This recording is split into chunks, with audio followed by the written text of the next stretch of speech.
Hey all, J-Man here. I just want to tell you about beardedshirts.com. It's a great place to get a lot of cool superhero shirts and other merchandise. You can scroll, they've always got sales on. As you can see, they've got these really cool print all over shirts, which I really love. That's Eddie, the founder of the site. And if you're looking for stuff, all you got to do is you click on the search here and you can type in all over, and that's going to show you the all over prints, which are really, really cool. Look at that. You got Legion of Superheroes, you got Brave and the Bold, you got JSA, you got Superman, Green Lantern, Wonder Woman, all kinds of stuff. So check out beardedshirts.com.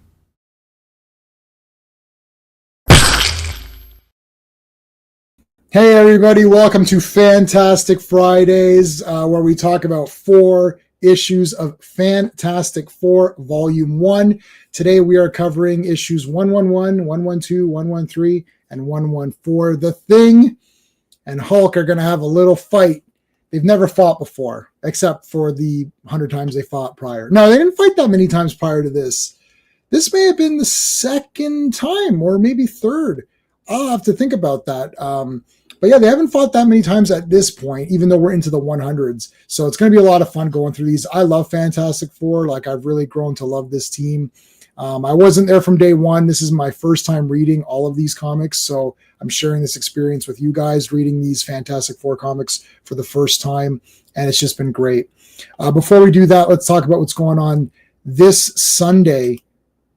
Circle of Iron presents Teenage Mutant Ninja Turtles 1990, the awesome movie, which I think everyone likes this movie. I don't think anyone thought this was a stinker.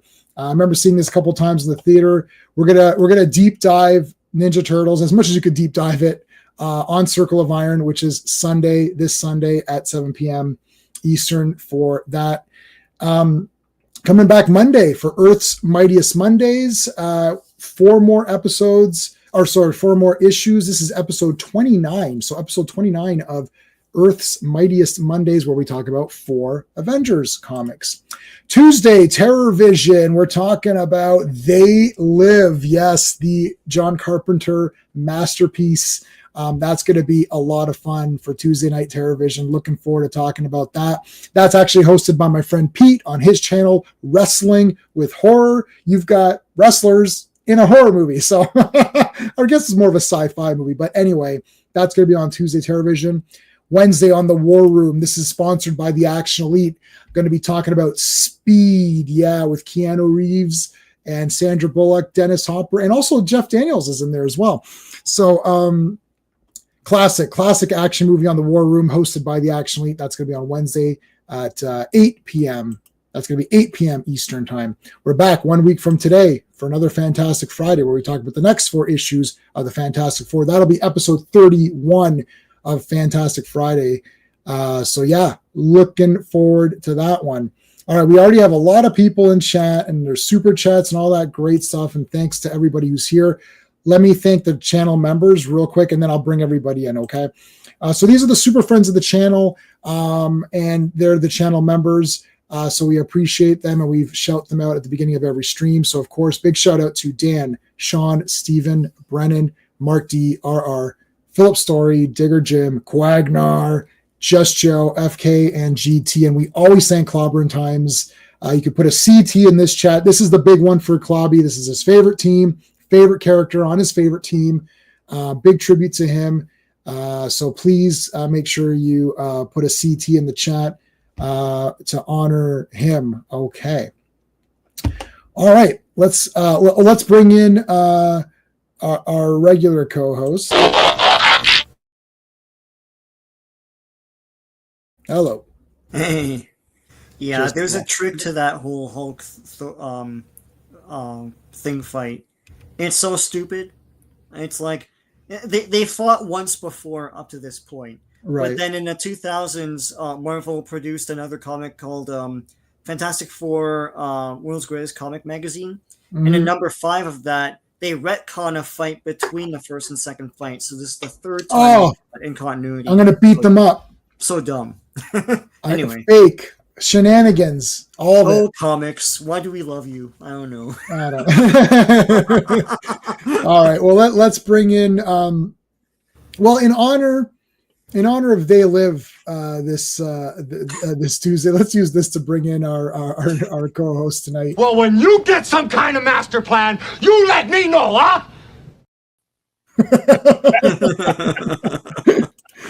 Oh man, I absolutely love.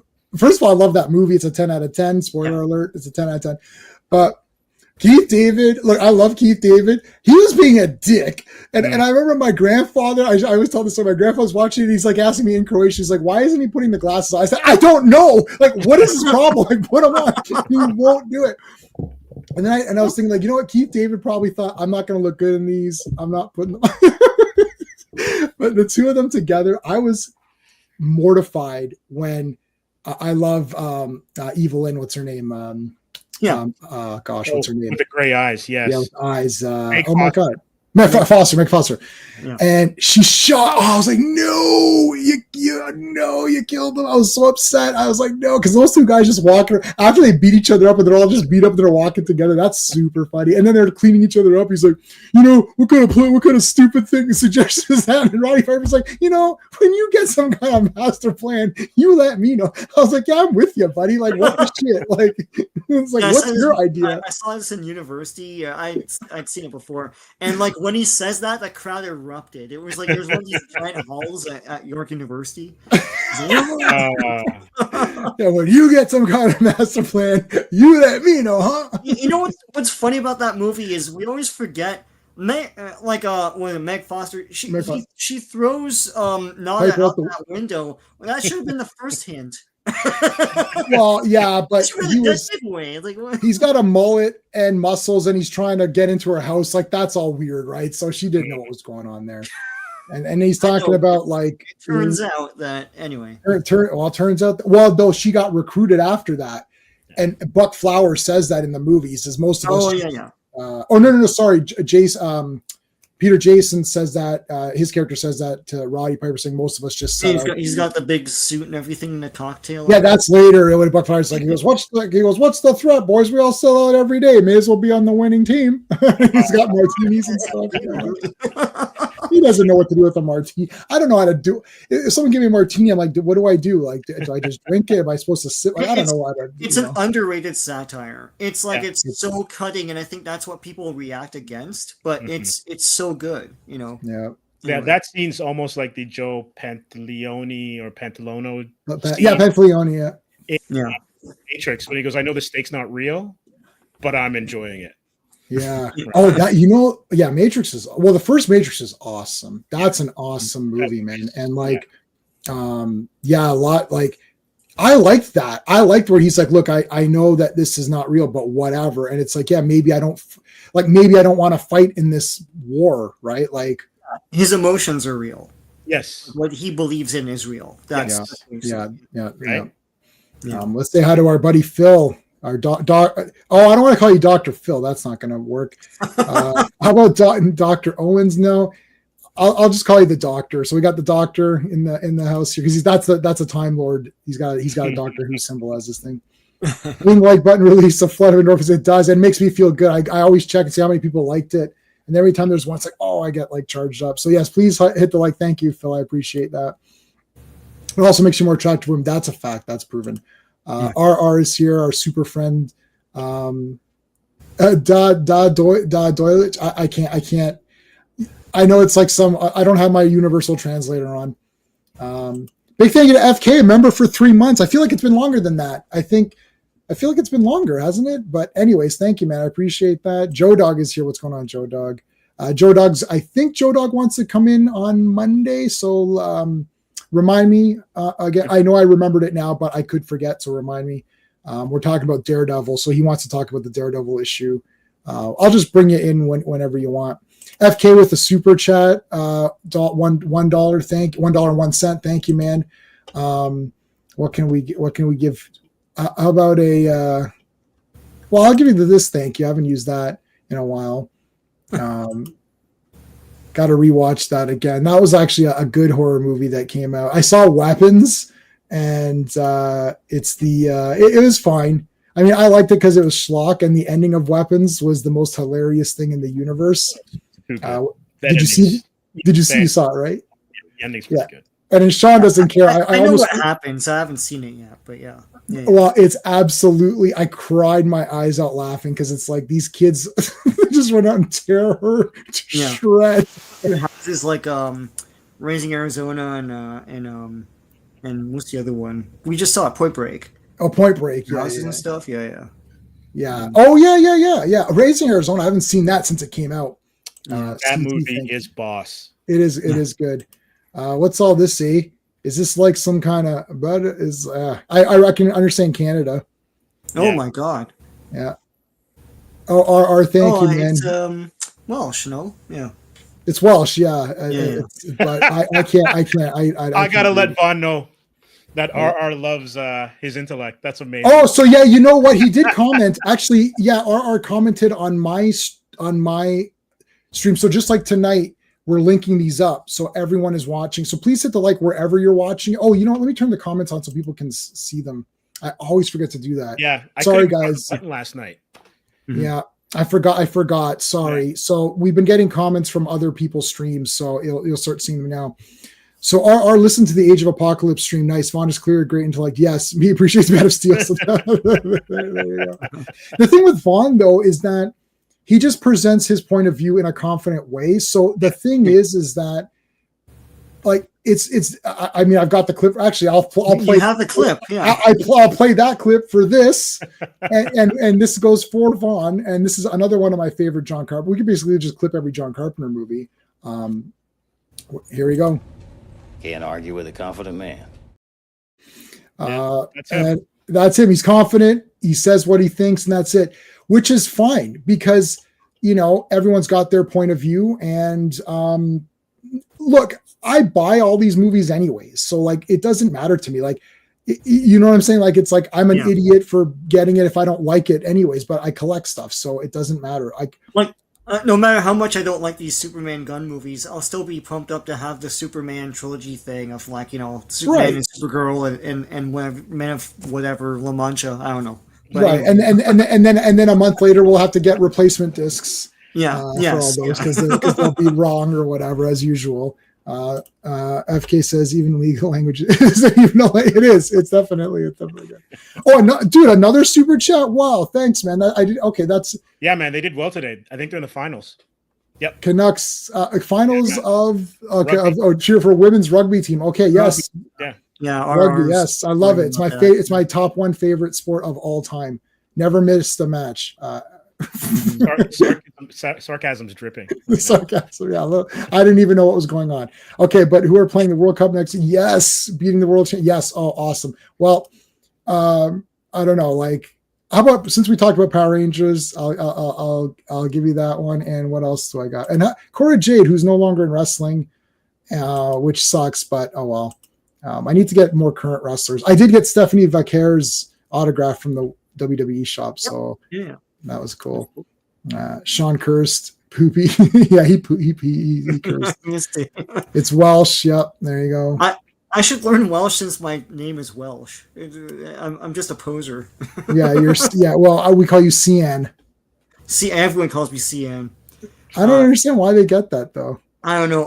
R and I were watching Anti-Derivative Jill's stream today. She was talking. I also put it on sometimes too, but I'm at work, so I can't really. Yeah, but they were tripping all over my name, and I was like, "Yeah, I should really change the YouTube name, I guess, at some point." But yeah, why? Oh, people know what Sean is now by this time, I think. But they're like Decepticine, and I'm like, "No, what in the hell are you doing?" With Sean Connery? Wow. Yeah. Outtakes. Okay, so clip those parts and have a Christmas tape of outtakes. Yeah, that'd be good. Yeah. That would require me going back and figuring stuff out. That's like never. That sounds like work. That sounds like work. Yeah, I don't know. All right, what else we got? That's true. Ouch. Hail, by the way. Yes, hail. Wonder if Yondu. Yondu blue skin Yondu. Here we go. That's me talking. Who else we got? International talk, like Pirate Day. Yeah. Who else we got here? that film is a stinker. What you're talking about? TMNT? No way. Is a title that I've never been drawn to. Well, you probably won't care about the movie then because there's a lot of silliness, but when Shredder shows up, it's pretty badass. And Is there a lot of silliness in part one? I can't. Yeah, I just rewatched it, and it's just that it's just them being annoying.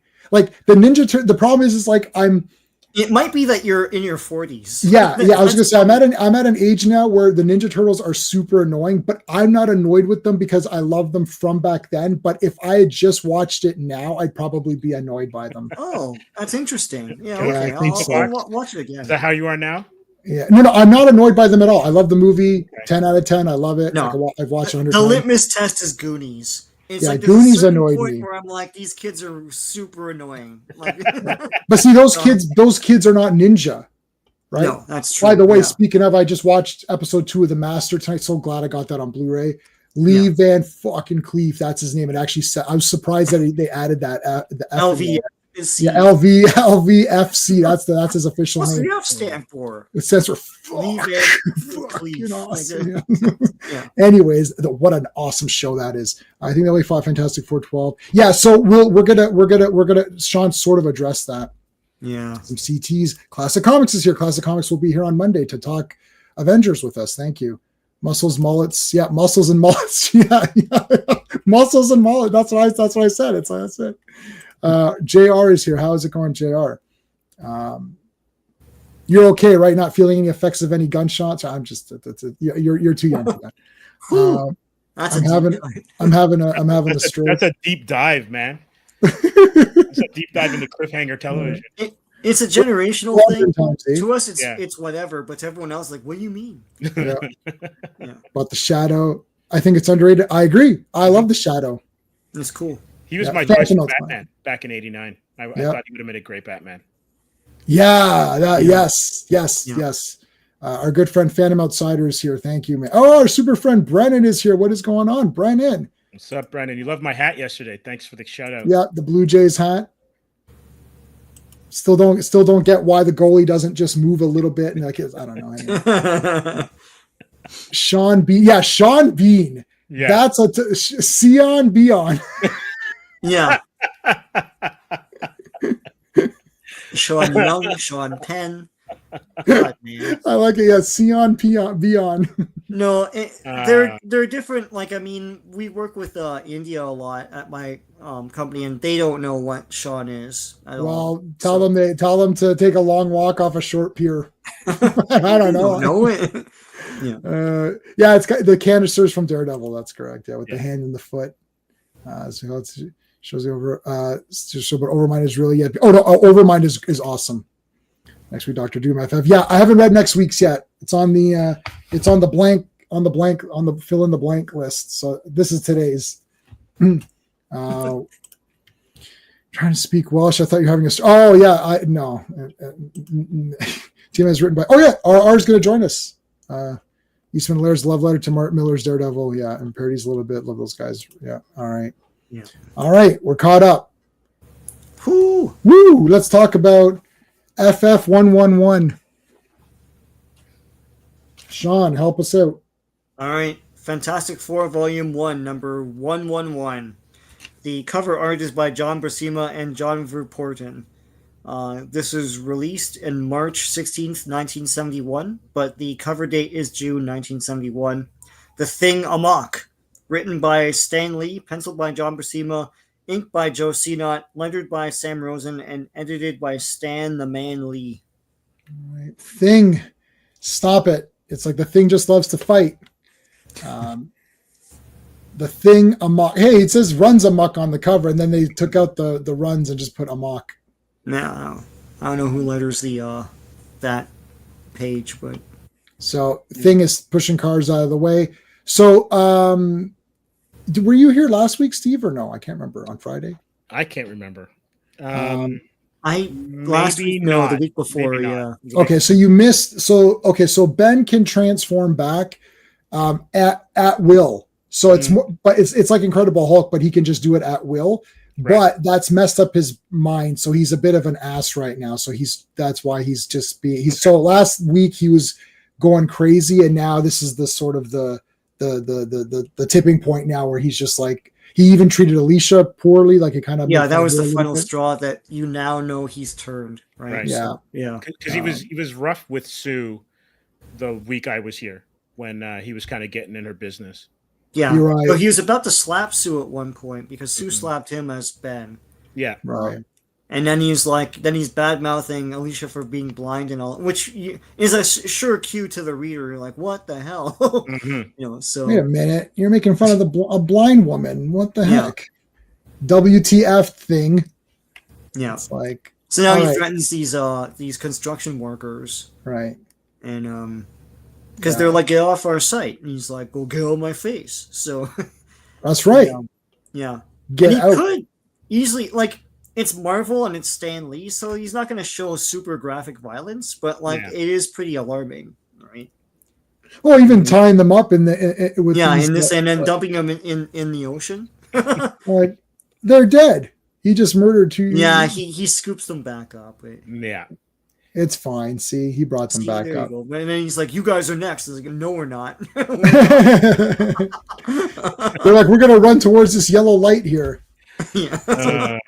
This panel brought to you by Vince Colette. No, okay, stop it. Let me do some making race. Yeah. Which pop quiz? Which out of these? If you know, you do those tests to verify you're a human, verify you're a comic fan. Vince Coletta inked which 2 out of these 6 panels? We harp on Vince all the time. He erased Jack Kirby's pencils. Yeah, no, there's evidence. That's like the most offensive you can get while still not breaking the law. Even Tom McFarlane came up with a way not to do that, because he would have to ink everything and you erase it, right? He just did it on transparency. And CN's. Yeah, go to CN's channel and like the stream there. CN, yeah. The CN Tower. The CN Tower, yeah. In Ben's defense, she wouldn't be blind if she didn't keep hitting that green alcohol. Artists and their booze. Alicia was a sculptor of Hemingway. Yeah, there you go. She was the sculptor version. The Voight comp test. Yeah. So you see a page. Do you erase it? It's like that Voight comp test in that movie doesn't make as much sense unless you've read the story. If you read the story, then you understand what's going on there. But if you haven't, you have to pay more attention because all animal related, and there are no animals. That's the point. So that's why it's testing your empathy or whatever based on how you would treat. That's why when what's her face? Syl? No, what's her name? I don't know. Oh, Pris. When Pris kills the spider, that's like super disturbing because even though it's just a spider, it's still a life. And Deckard has a sheep. That's why it's called Electric Sheep or whatever. So none of that's in the movie. They couldn't. I know you can't get everything, so it is what it is. But yeah, the Voight comp test is awesome. Okay, so thing is bowling guys over. That's awesome. Yeah, he throws a boulder at them. That's cool. What's going on over here? Whoosh. Okay, what the heck? This guy, he's grabbed. Okay, that's his jacket, right? His overcoat. Jacket, yeah. Yeah. Oh my god! Like he's going after his clothes. Yeah. Yeah, he needs clothes. He's the Terminator. He's like, give me your clothes. Give me your clothes, your boots, and your motorcycle. It's like you forgot to say please. It's like the part 1 scene is better because it's Paxton and Shao Kahn and all those guys. Shao Kahn versus the Terminator, and you guys. Oh no, does Bill Paxton get? There's a test for you. Who gets the arm through the stomach? Was that Bill Paxton or Shao Kahn? I can't remember. It's one of those guys. I don't remember. I think it's Paxton. You'd have to look at it. Yeah, you have to look it up. Okay, so he turns back with Crackle. Yeah. Now they don't know. Hey, have you seen an orange rock creature running this way? Nope, I haven't seen shit. He's probably down there. Oh, okay. Oh, look at the evil look. Yeah, man, that's a great panel. That's awesome. He's like, ha ha ha. It's like I tricked those losers. It's like Johnny and Reed are trying to figure out what to do here. Let's go talk to Agatha. Agatha, I know you were supposed to take care of Franklin for 8 hours. We're going to have to make it a little longer. I've been taking care of this boy for 72 hours. It's like, yeah, I haven't taken a shit or a piss because I can't leave the kid alone. It's like, I need help. When are you going to take this kid back? Well, you can make 100 reads. Why can't you make like 2 of you? Like just. The true. comeback. That's how she got him out of. I don't know if you were here for that. He was in the negative zone. Yes. And stranded there, and then she made a diversion by making 100 reads. Yeah. So there you go. Yeah. Have you ever seen Alicia? No, she has Fanti. I know it. I called Stan, and he confirmed it. So it's definitely when all the cops don't realize that he's barefoot. Yeah, he's barefoot guy. Well, like I like the actress they had for this role, but I want this Harkness, like this unassuming old lady that has all this like magic power and stuff. Yeah, Catherine. Why didn't they just use that same? Catherine Hahn is amazing. Don't get me wrong, but it's not this Agatha. You lose some elements of fun when you do that, right? She's just a lady. It's just a. They could have made her. They could have given her at least the gray hair or something. They could have frazzled her up a little bit, right? It's the anti Aunt May kind of sentiment, right? Yeah, right. Yeah. Where like if you're gonna make Aunt May hot, because when you think about it, Agatha Harkness is Aunt May with Namor's eyebrows, so she's mad old, and it looks like anything that Marvel was doing, they de-aged anyone that's right, north of 60 for like sex appeal or something, but that's not what this character is about. I like the unassuming but like powerful. I like that kind of character. That's not what the Catherine Hahn version is. That's, no, not. But all right. Okay, so she's gonna take care of the kid. They've got to figure out how to help Ben out. Get a bit of a recapper. Remember all this shit happened? Yeah, I remember all that. No parking. I'll show you about no parking. And he turned back in. I mean, he was Ben for about like 3 minutes, and then it's like, and then he's back to the thing. And I got to agree with them. These no parking signs really piss me right off. It's like, and then people just park anyways, and that pisses me off even more. So then I agree with breaking that thing. He threw it at Johnny as a spike. Wow. But he's irresponsible because he melts it, and all that melted metal goes down on the people below. Aunt May, Agatha, Madam Web. Yeah, you're right. Yep. Judi Dench would have been like, oh, there you go. Yeah, Judi Dench was that would have been like crazy. So he's melting this guy's car. I hope this guy has insurance. Yeah. Like he comes out of the restaurant. He's like, "Where's my car?" Oh, it's melted. Like, okay. Like, why live in New York? All this shit. New York and Gotham are the two places that you don't want to live. Yeah, like Galactus landed of all places on Earth on New York. Mm-hmm. Like there's no other place he could have gone. Well, he looked for where the most people are, so he could intimidate everybody. Yeah. Throw some water at him, melts that down. Fireballs.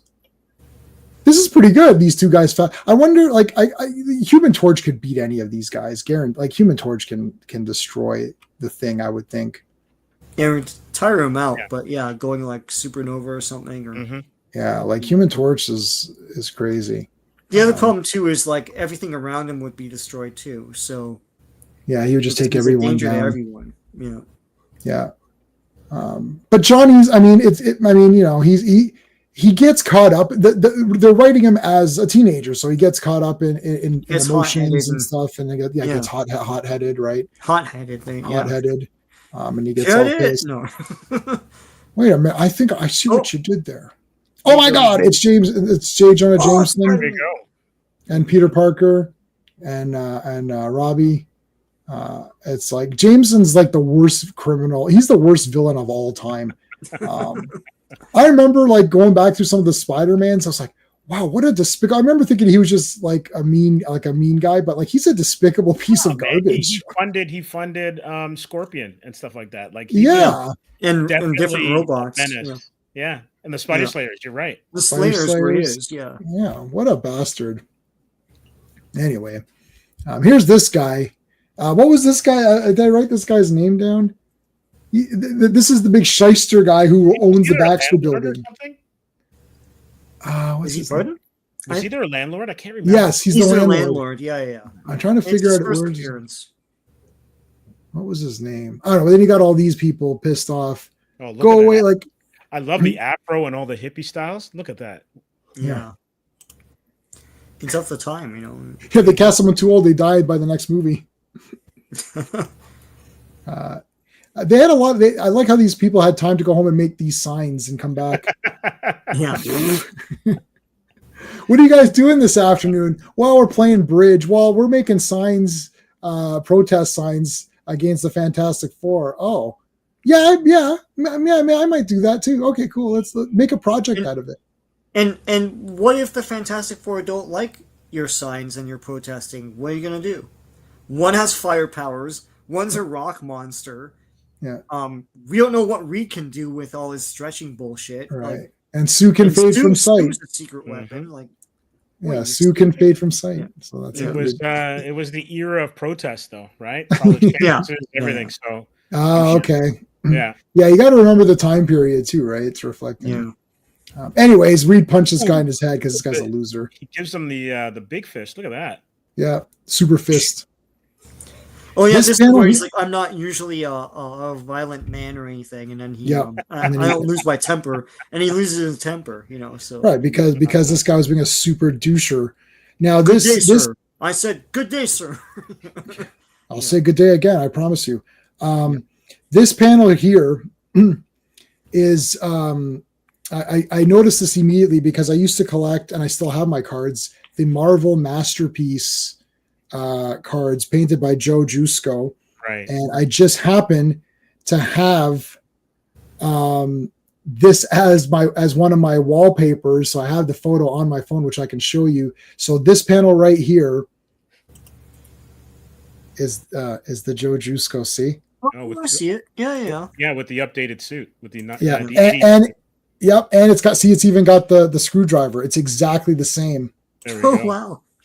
Yeah. Cool. So I noticed that immediately. I was like, hey, that's the panel. Because I used to look at those cards, like those painted cards. I do have the first 3 series of Marvel cards when they were coming out.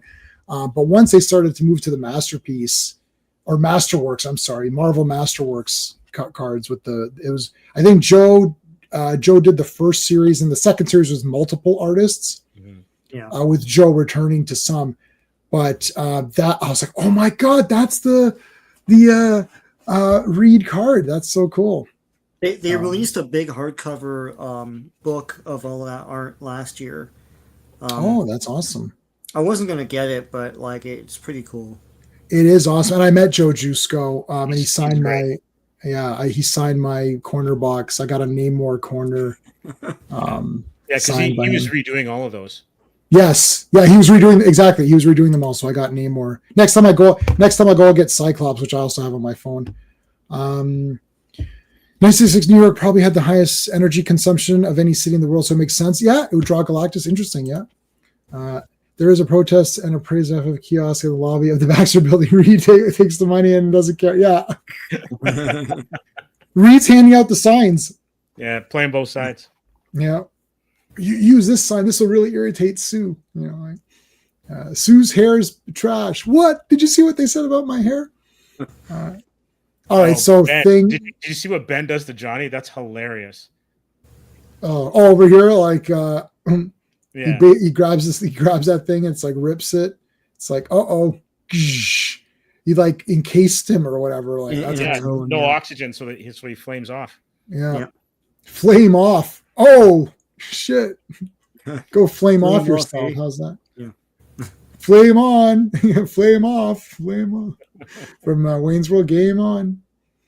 All right, so he gets out of there. Sue's watching on TV. She's not even watching it. She was watching Brady Bunch or something. Then she's like, maybe I'll tune in and see what's going on in New York. And Agatha's like, but this is the episode where Jan, fails her test or something. Well, too bad. I got to see what's going on with Reed. So Sue's like, I gotta go. I like this gargoyle thing here. And this is one of many hints that the baby has power. We know it's going to have powers, right? she's like, oh, the baby is disturbed by the news, and she's like, well, don't watch the news. Like he isn't watching the news. Yeah, so I don't know, like he senses it or something like that. Right. Yeah, he recycles them for the next protest. They'll protest again shortly, I'm sure. All right, he's going back to the bank. Remember, he went to the bank, and that's when Janus came in and interrupted him or whatever. So now he's coming back in. I don't think they can really shoot the thing. Well, the police have a bazooka somehow. So look at this. Look at this gun. This is the Terminator 2 gun. Yeah. I swear I will not kill anyone. It's like, it'll be too late. This entire issue is actually very accurate to the cover and to the title. Mm-hmm. Yeah. We're almost done. There's like a page or two left, and it's just been Thing destroying everything. Yeah. Ripping cars apart. Carjacks this guy. Look at that. I love get out. The roof off of it. That's hilarious. Yeah. The suspension would never hold him. No. Yeah, that would just crash or whatever. I don't think he gets far in that car anyways. Yeah. So they put the force signal out. What is it? I figured out what to do. All right, well. Bruce Banner, contacting Bruce Banner. Please show up. We need your help. But whatever you do, and then you can't see this in the comic. It's really small. But underneath here, it says, there's little asterisks. It says, don't become the Hulk, dumbass. Like, come as a normal guy. And Banner's like, yeah, okay, I see there's a message for me. I'll just turn into the Hulk. Like, we literally told you not to turn into the Hulk. Oh.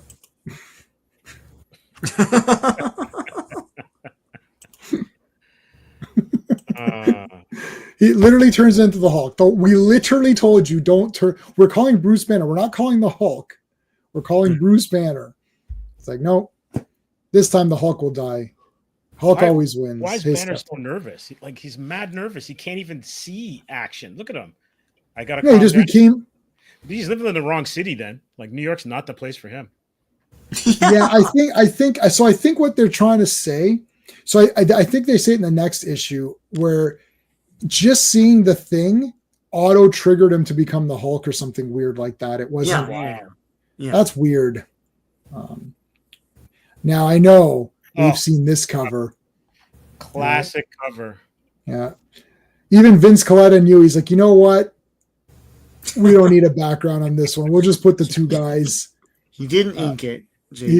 No, he didn't ink it, but he didn't need to because they're like, they gave it to him and he's like, it already has no background. And they're like, no, it doesn't need one. This image is powerful. He's like, well, I don't need to ink that then, and just give it to one of the boys. It's like, yeah, all right. You'd erase some of these segments on the Thing. Well, we can make them bigger cobblestones. Maybe if we make it a number 4, that'll be less to ink. Yeah. And then I don't have to ink 4 characters. It'll just be like just one thing. Just arrange just like 4. It's like that's not the title of this comic.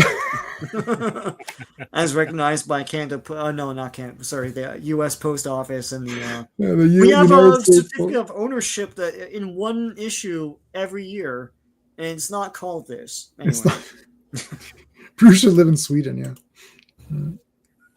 Having Franklin have godlike power was a terrible writing decision. It wrote them into a corner because he could only be a problem. Yeah. Be nerfed or be XP. Yeah. Yeah. I agree. And he should have just had pick something, precognition or something, and that's it or whatever.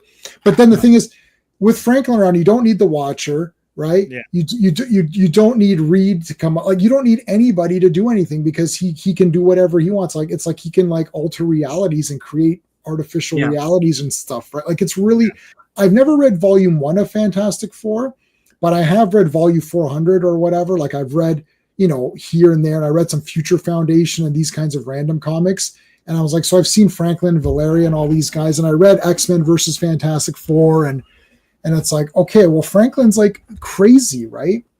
So, well, he created Heroes Reborn. He created that whole universe, that whole pocket universe. Yeah. I didn't know that, but there you go. Hey, Archibald, you've been gifted with post-cognition. Yeah, I've got that too. Wait a minute, that happened. I don't even know if I have that. Wait a minute, that happened. Yeah, that did happen. All right, Sean, let's do it. Fantastic Four, Volume 1, number 112. Cover art is John Buscema and Frank Giacoa. Release date is April 20th, 1971, but the cover date is July 1971. Battle of the Behemoths. Written by Stan Lee, penciled by John Buscema, inked by Joe Sinnott, lettered by Sam Rosen, and edited by Stan Lee. Why'd Stan Lee come back to Fantastic Four? Does anyone know? It's just because Roy Thomas left? Good question. I don't know. But I mean, again, just like the last issue, this entire thing is going to be mad. Like these 4 issues, or at least these 2, are super action. Like the whole thing is fighting. And well, I love. There's bullet points. The bullet points are made by actual bullets. Yeah, that's awesome. It's like shooting and it's like making the bullet points. Stan Lee, boosh, John Buscema, boosh, Joe Sinnott, boosh, Sam Rosen, boosh, like. Yeah. Each name explodes on the screen. Yeah. Banner was in 3 books this month. The Avengers. Oh, that micro universe. That was awesome. That micro universe was absolutely an awesome story. That's good stuff. Title: He was more than a bit cranky. Yeah. So Hulk. I mean, poor Hulk. He's gone through a lot. In this. Okay. So he first of all he just jumps. And things got the big eyes looking like, yeah, he's clocked them. He's like, I know you're there. I see you. Yeah. I got my eyes on you. It's like it's like in the Warriors when Mercy says to Swan, it's like, oh, that guy is after. He's like, yeah, I know, but now he knows I know it. Mercy, she's just trying to help. I like Mercy. I really like Mercy. That's one where I first saw I was like, Mercy's irritating, but then on 2nd and 3rd, 4th, 5th, 7th, 17th watches of the Warriors, I started to realize that I like her. She's a good character. Imagine if American movies just adapted the comics exactly. Invincible is exactly what they need to. I have not seen Invincible season 2 or 3, or is that all there is? Only 2, if I remember correctly. Oh, there's only 2? Okay. I liked season 1. If I could be wrong, but it's good though. And I haven't read any of the books. Mm-hmm. Vaughn is like, he's the Invincible Stan. Mm-hmm. But just as a viewing experience, nails it. Like it's a really good show. Yeah, it was good. And I did read the first maybe 40 or 50 issues of Invincible. So I read past what was in season 1, and I probably read past what's in season 2. But yeah, it's pretty, it seems pretty good. Reality warping is a villain superpower. Yeah, that's true. Only a villain would want to change the world to suit themselves, or perhaps very misguided heroes stepping on a dark path. Yeah, it's also laziest writing trope. Yeah.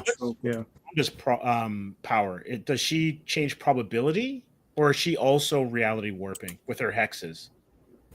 It used to be probability, and then they've changed it over the years because writers don't understand her powers. Right. So the whole like no more mutants thing wouldn't happen because it's not a probability. They're already born. It doesn't make any sense. Like whether or not your door will break is a probability. So she can like hex the door and it'll come loose. Mm-hmm. But not, you can't hex everyone is a mutant right now. Now they're not. It doesn't. I don't know what is that. Anyway. Yeah, it's not the same as Domino or whatever, but like what it is like, because Domino is to help herself, right? Like, this is like putting, so just literally it's a hex, put a curse. So let's say there's a guy with a gunman standing behind your door, and she, as Sean's saying, let's use the door example, she hexes the door so the hinges break off because they've rusted, and then it falls on them. That can happen. Yeah. Right. Yeah. Not so you can't just say you can't exist. Well, that's not probable. I do exist. So I do exist. That's not yeah. And then Scarlet Witch could then do whatever they felt like, and then that got weird, right? So that was another weird thing. Like I'm telling you, Sean, Steve, we got to do this with you on here once, because I love the Marvel role-playing game. We had a great time. I used to own that game. I love it. I own 2 copies of it. I still have it. Still have it? Amazing. I still have all the components and everything. And so Sean and I did a thing. We went on and we created a hero live stream. We had time after live stream. We created it using the rules, rolled up the hero. 20 minutes or less. It was 20 minutes or less. the powers. The chat helped us name the character. We streamlined a little bit of the powers. I went to Gemini AI and I typed in the description that the chat came up with, spit out the hero.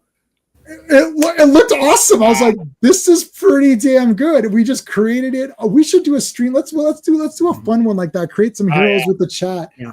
I think that was because we're like, they don't create anyone anymore. It's just like mantles and stuff. Yeah. But they don't really create a guy. But the anymore. backstory too, because the Marvel though.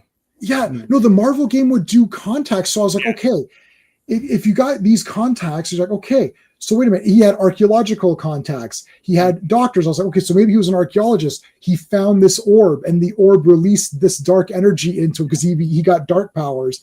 So I was like, oh my God, like it all came together. 20 minutes. And literally, Sean and I, if we put our minds to it, we could have made an entire like character out of that, like fully fleshed out the full thing.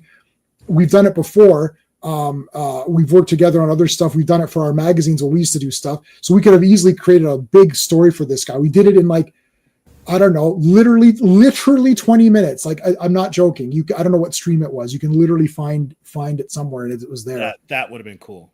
We're going to do that. That was a lot of fun. Also a lot of fun. Hulk and Thing beating the living shit out of each other. Were they still using Tommy guns in the early 70s on the I don't know. Were they using bazookas in the police force? Like, Hey, General Forbush. Isn't Forbush one of their ridiculous characters from the No Prizes and stuff like that? Forbush? Yeah. Oh. Forbush man, right? Yeah, Forbush man. Yeah. Okay. Yeah, he had a pot over his head. Like for eyes cut out. There was some sort of there was almost like a Mad Magazine type mag that they had. Well, I don't know what this is at all. Mascot. Which one was it called? Because they had a Brand Eck or Eck. Brand Eck. That's one of them. Yeah. Did they not? Was Crazy not Marvel?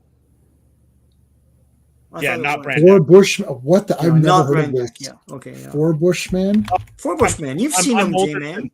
That's why I remember it. I have seen him. I've seen him. Okay. Yeah, I've seen him. I was gonna think he's like voting for George Bush or something like that. Was he's for Bush? I don't know.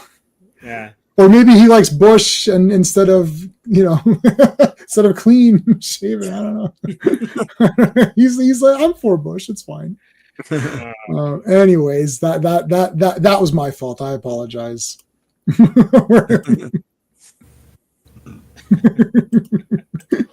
I apologize. Okay, let's get back to the action here. Reed, I don't know why Reed decided to play rollerball right at this moment. Like, dude, like James Conn called him up. Hey, Reed, you free? Join. We need someone on Houston. I love rollerball, man, big time. I got the 4K of that. It's so good. Smash them, crush them, kill them. I want them in the key hunted down and brought to me. Oh wait, that's Skeletor. You gotta chill, Jonah. Look at Jonah. Yeah, he's biting that cigar. Like that's gonna fall. Like he bit through it, right? Like, yep. It's too thick. Yeah, don't smoke while angry. Character creation was a favorite part of superhero RPG, especially the villains and vigilantes. Yeah, Marvel and Heroes Unlimited Champions. Totally. Oh yeah. You told me about that one. I think I found it. Actually, I think I found it. It was rip off. Yes, it looked like that. Yeah, he's like Bush. Yeah, exactly. Flame on. All right, so he doused them, and then he grabs him. Come back here. Get over here. So these protesters. Are you sure you want to continue with this course of action? Would you like to continue? Yeah. Yes or no? Yeah. It was the 70s. You're right. So I guess he had no choice. So anyways, they're trying to figure out how to get Ben back to normal, and it's not going to happen just yet. But they're gonna have more of a fight. Bacow smashes head through all these things. Here comes the Hulk, picks up a tree. So last issue, he destroyed a bunch of cars and street lights and no parking zones and all that. Yeah. And now they're destroying the wilderness. Central Park is taking a beating in this issue. Central Park. Yeah. Just sprinkle cigarette ash into your cereal. Yeah. I don't know what that means. What it? Well, because I was talking about the smoking. Yeah. Oh. Well, it is. Smoking is cool. It is actually. It looks cool. I wouldn't do it, but yeah, everyone knows it's cool. That's why someone started. No, it looks awesome. That's why people start smoking. They don't start smoking for their health. They know it's bad. Oh, to look cool, yeah. It's like I look cool. Are you smoking? No. You get smoke you breaks and stuff. Yeah. You get smoke breaks. Yeah, one every hour. Yes. All right. He pulls. My God, he pulls like the ground. Like, I don't know. yeah. The thing about these comics in the 70s, and that it struck me also, like, because I think Sean, I'm not sure if it was you who looked at the Hostess ads. Yes, Sean. Yeah. They would, especially Hulk. Hulk had this amazing ability to be able to like rip up tarmac and roll people in it like it's a carpet. Yes. So I don't know how this grass is like a rug, but the properties of grass in the 1970s was definitely different than nowadays. Yeah.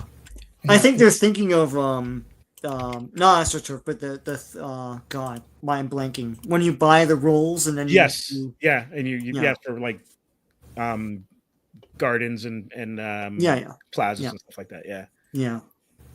Guys, just a reminder, hit the like, please. We really appreciate it. We're streaming this through all of our platforms, so wherever you're watching, hit the like, and we would love to have you be a subscriber of all three of us, since we all have similar content, but we don't overlap the content, so it's not a repeat. It's not repetition. So Comics Asylum, there's the link right there. That's Steve's channel. Also, he's got a Kickstarter, which was coming out sometime soon. We'll talk about that when it comes out. Here's my channel, JMan77, easy peasy. Sean's channel, or Scene's channel. Sorry. Decepticon77. There you go. Make sure you're all subbed up. We appreciate it. Got 13 people watching. We appreciate the people that are watching now. Thank you for being here with us. This is a lot of fun going through these, and it's always good to have people with you while you're going through stuff, especially when Thing grabs this monument and Hulk grabs this monument and stabs him with that monument, man. I mean, they don't got the guts to make this comic right now. No. The only guy making this, we talked about this on Comics Asylum last night, is Rob Liefeld. He's the only guy still making these, like, I don't care, just beat the crap out of each other, and it is what it is. There's nothing fun and gleeful like this. Like, if you see a statue like that, of course a character's gonna pick it up and javelin it into somebody, right? And then that guy's gonna pick it up back and like throw it or whatever. As you said a while back, it writes itself only if you like this stuff, right? Yeah. You know? Yeah, Sean and I would every time we're like, this kind of stuff writes itself, and then Sean always has these great things, but then I occasionally get one. Sean has about one a week. I get about one a month, but like I had a really good one because I had a big epiphany. I'm like, you know what? It doesn't write itself, because I was talking to my wife and she wouldn't know what to write because she doesn't care. Yeah, and I was like, right. If you don't care about these kinds of things, they don't write themselves because you don't care about them. That's why you have all these bad movies. That was my point with the director. Remember when we had I bought that Crimson, the martial arts book. I backed it. Okay. Who was that guy? That's right. With Bruno. And Bruno was saying that. And that was my point to Bruno. Not to say that the directors of these movies are not talented directors in their own field, but they're not pumped up for this geek shit. So they don't know if I'm making Eternals, I'm going to have the most epic, crazy fights ever. I can do anything I want. I have Disney money. I have unlimited budgets and CGI. I have an army of Japanese guys who can make anything on a computer. Sure. It's like, Japanese guys, we need more violence. Okay. It's the frame of reference. That's the thing that they're missing. And for a while they're railing against it. They're like, we hire people that don't know anything about the comics because in their mind, they're going to bring something fresh and new. But the thing is, if you don't have the frame of reference and what I call the vocabulary of all this stuff, you're not going to understand. You're going to come up with something like that weird Eternals movie or that weird Captain America 4 or whatever the hell it was.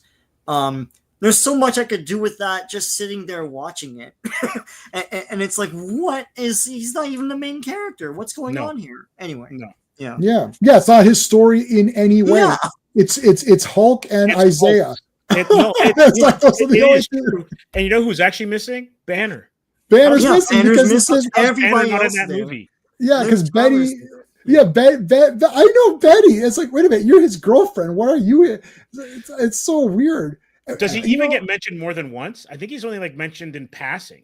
Yeah, it's brutal. It's ridiculous. So jumping around, I mean, yeah, there's the merry-go-round. Phantom Outsider pointed that out. I love this merry-go-round thing. He spins the shit out of it. That's awesome. This is crazy. Like the stuff that's happening on just a couple of these pages. You're right, Sean. Does not happen. Yeah. At all. Yeah. Right. In modern books, where it's just like you can see where like Dragon Ball got inspiration from this kind of stuff and then just went wild with their powers and the stuff that they do. And guess what's really popular? Dragon Ball. And guess what's really not? Right. Yeah, right. All of these ones though, like I think Joe Dog last night was talking about Demon Slayer, right? Yeah. Well, what's the one that's making huge bank right now? Demon Slayer. Yeah, my wife's caught up to Demon Slayer. See, it's more it's a shonen, so it's more a bit lighter. It's like a Naruto or like a One Piece. It's in that genre. Well, we come from a time when anime and manga was in the back of the store. Right. It's kind of crazy to see. It's cool. It's cool to see this. Yeah, those are like seinen. So Ghost in the Shell, Akira, anything with like nudity or like really like more advanced themes or adult themes. Those are the seinen ones. So that's why those weren't as in. But this, My Hero Academia, the Demon Slayer, all of these ones that are like these uber popular ones, they're very light. You can read that entire Tankobon volume, which is what we would call like graphic novel or trade paperback. You can read that entire thing in one sitting, and then you just reread it again because so much is going on in very little dialogue. It's only dialogue that's absolutely essential. Like if I were to rewrite this, you wouldn't have any of these texts. No. Like it would just be them fighting. Right? Like, you know what's interesting? They almost take the style of a Western. So if you're watching a Western, there's very little dialogue. It's all action, atmosphere. The shot speaks for itself, right? And you're mentioning Lee Van Cleef. Like how many times do you get like your eyes, his eyes would just be framed? Anime does that all the time. All the time. Yeah. And I just watched Sabata the other day. Now I'm watching The Master. And I watched all of the Dollars trilogy on 4K. I just bought the 4K, so I want to watch the 4K versions. They're all still 10 out of 10. But the RR is correct, of course, because he's praising me. I came up with a better Luther scheme. Yeah. Like that's because you know why I came up with that RR right there on the spot. Firstly, it wasn't on the spot there. I mentioned that on one of my. I was a guest on another stream, and I mentioned that before that just use your clone to discredit him, because I read Superboy, and there's always a fake Superboy, or one of the robots goes haywire, right, and then Superboy gets discredited. It's like this as I said. It's easy. It writes itself if you know what you're talking about. Right. Even Westerns. A lot of those Westerns, the storyline is thin. It hinders on one or two big events. It's double crosses and double cross, revenge, whatever. Right. I mean, you can't even come up with more than 2 or 3 examples of the stories because that's always the same thing. Yeah. But it's how it's shot, and it's the way the characters act in scenes to each other. Right. Yeah. That's once you get pumped up for them, and then you're like, it's like that's the bad guy, the parkour guy. The parkour guy. I was like, oh, Sean, you're frozen. No. Oh no. Okay, there's a parkour guy. There's a parkour like guy in Savannah. I'm like, this parkour guy's the best. He's like jumping on the roofs and shit. I'm like, I can't believe it. And they team up with that guy at the end, and then the other guy. There, you're back, Sean. You're back. Yeah. You're back. Sean, I think you're back. Okay, maybe he can't hear us now. Maybe. He'll figure it out. That's the thing, but that's even why like wrestling works, right? Like wrestling works because it's good versus evil. There's something that happens where you know the good guy's being wronged, and you're looking for retribution. Right. And then you want your villains to be charismatic. Yeah. And if you just use that formula for all types of storytelling, you're not going to go wrong. Yeah. So yes, so Agatha, we're looking at here, Agatha doing some spells. She comes into this room here with her crystal ball. Let's look in the crystal ball. There's Reed and whatnot. Sue checks on Franklin. Cut back to Alicia. Alicia has longer hair in these post Kirby issues, and she's got the green and yellow look here. Pretty cool. Now we get an It's Clobberin time. But versus the Hulk punching this crap or whatever at him, the bricks here. Nothing can stop Hulk. Nothing. Oh, they just fall off the roof here. Hey, Daniel, how's it going? Yeah, so it's like super like action falling down. Whoa. Like grab onto this. Whoosh, bust through the window. Going down this elevator shaft, like holy crap, eh? Like they're not messing around. No. So I want to shout out to Daniel. Daniel was on with us for Imperious Rex. So we're doing another Imperious Rex. When are we doing the next one? Not this Sunday. I think we're doing it the 28th, buddy. So if you want to come on the 28th. That is the day of the Toronto Comic Book Show, so Sean and I will have stuff to show on that day.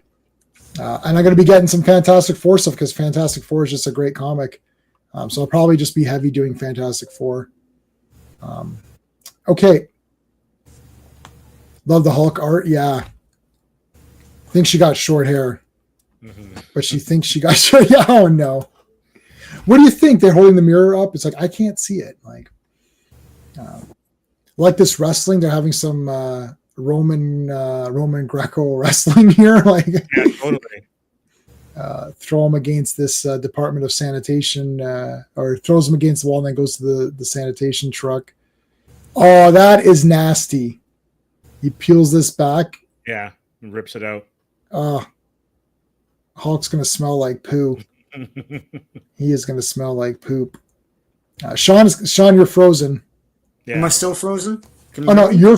I can hear you, but you're. Yeah, we can hear you, but you are frozen. God. Sometimes the computer behaves, sometimes it doesn't. Yeah.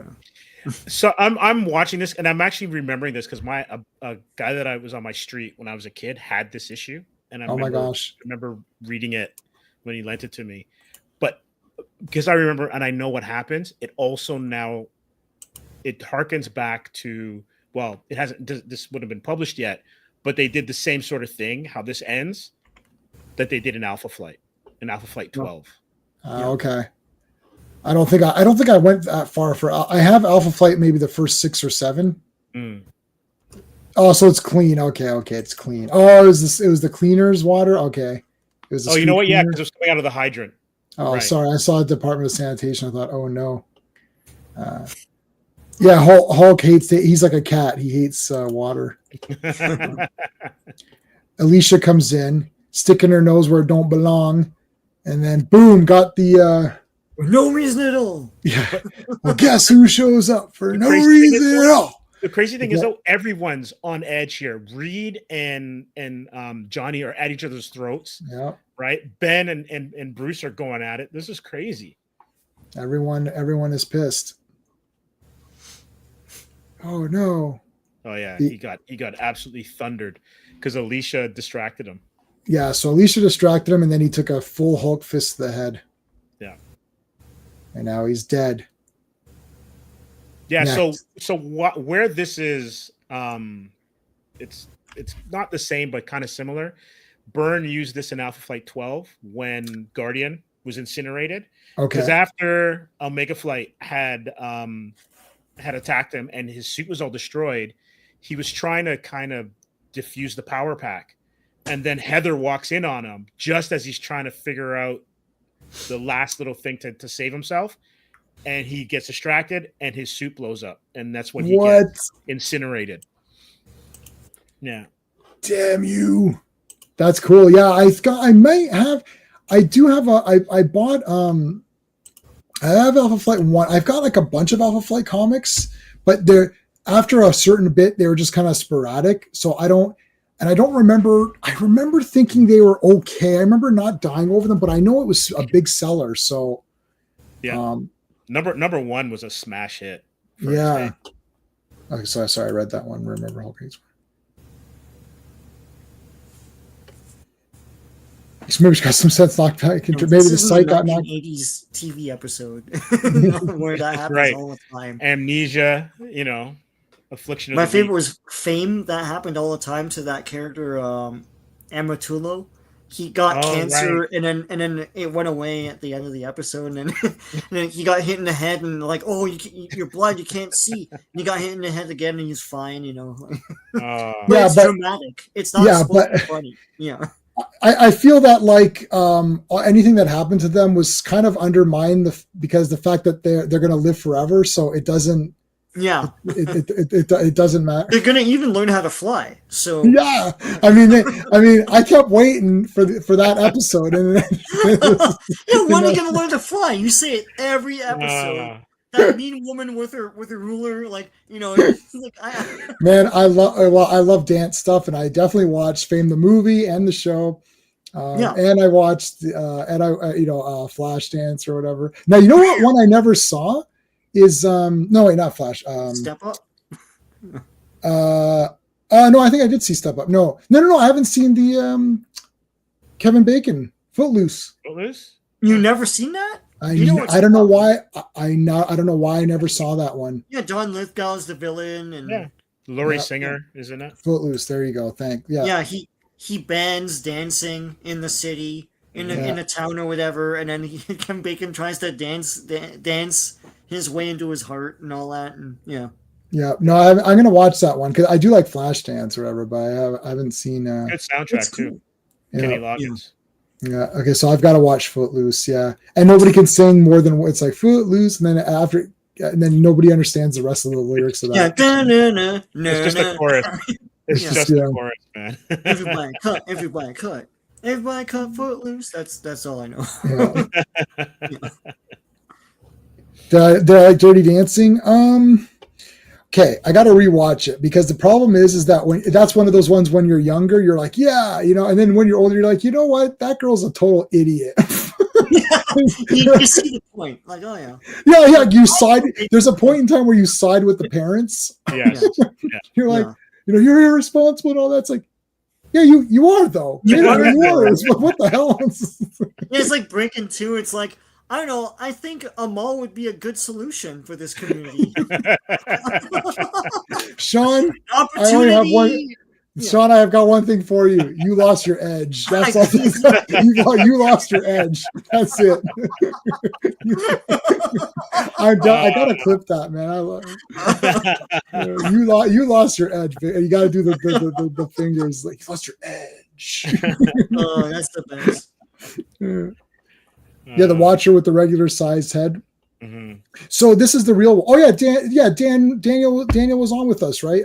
So you saw. Did we talk about the Watcher? I feel like we talked about it. Yeah. So the Watcher was normal. This is the real Watcher.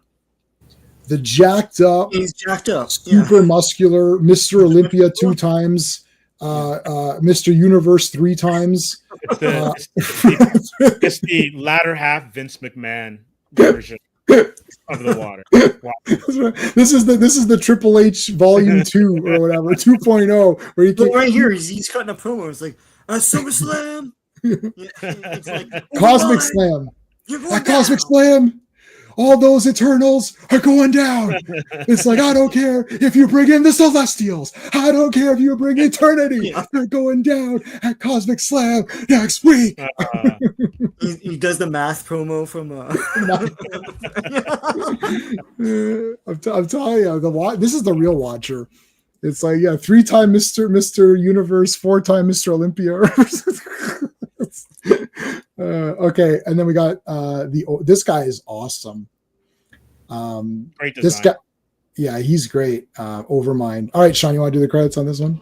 All right, Fantastic Four, Volume 1, number 113. The cover art is by John Buscema and John Verpoorten. Release date is May 18th, 1971, but the cover date is August 1971. The Power of the Overmind. Written by Stan Lee, penciled by John Buscema, inked by Joe Sinott, lettered by Artie Simic, and edited by Stan Lee in the first appearance of the Overmind, who looks very Kirby-ish here. Mm-hmm. He does. I was going to say with that. The armor and the designs and the big helmet. He's got Hella's stockings though. Yes, he does. Yeah. Oh yeah, Living Tribunal. Yeah. and then the Eternals come in with like the big NWO music.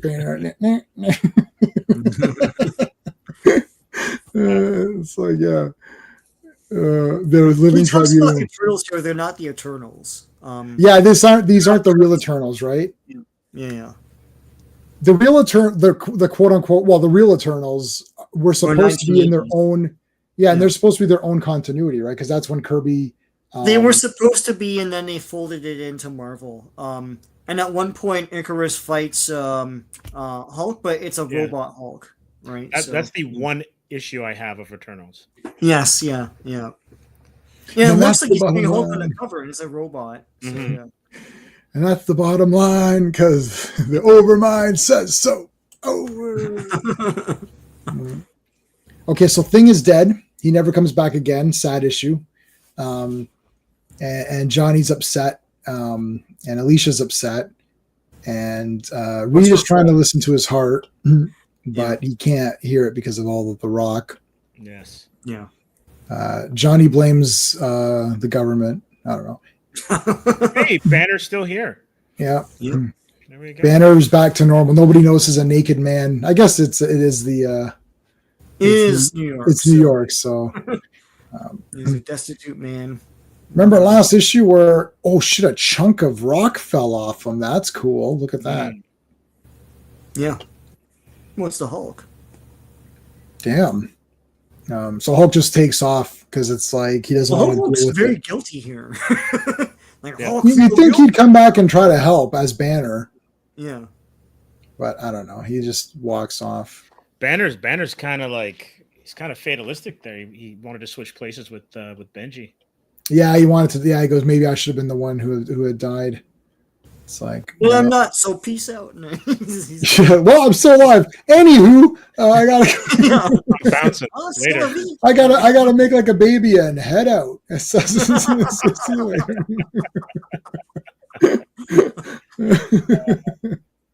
All right. So, what did he? Can he find a pulse? Yeah, he can't find a pulse. He's a rock. Yeah.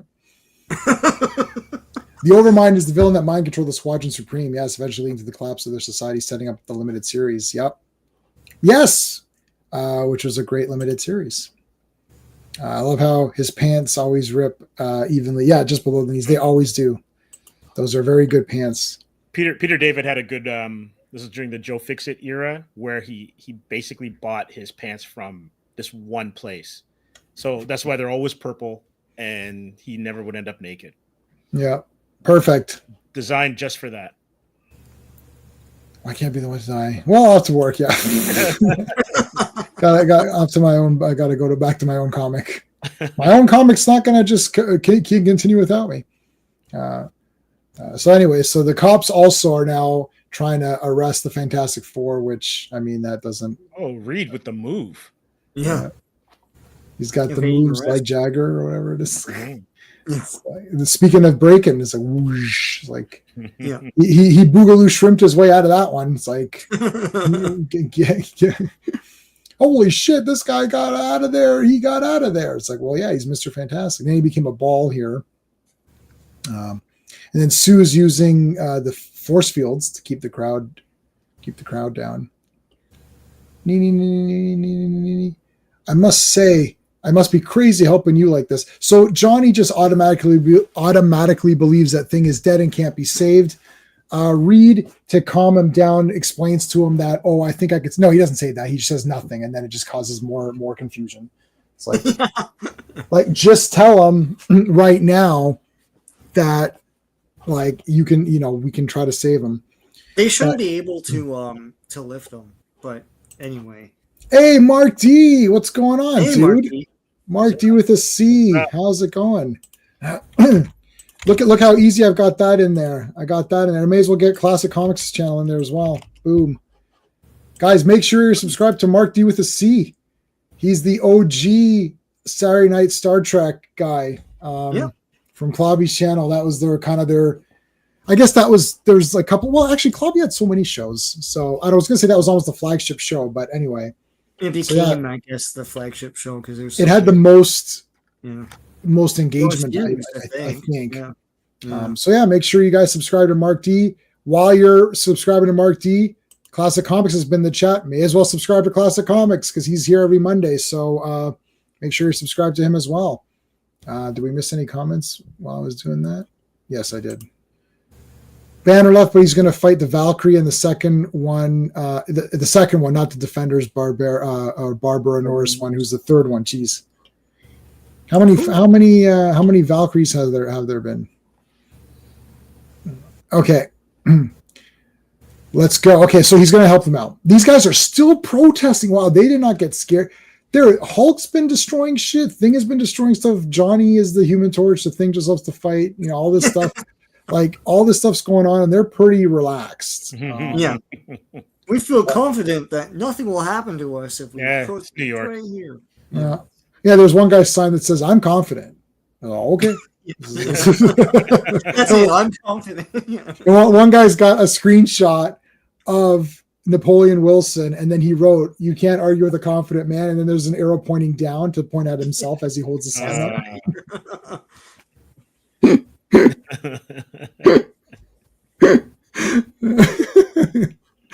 All right. So, anyways, they're looking up. Okay, bring Thing in on a stretcher here.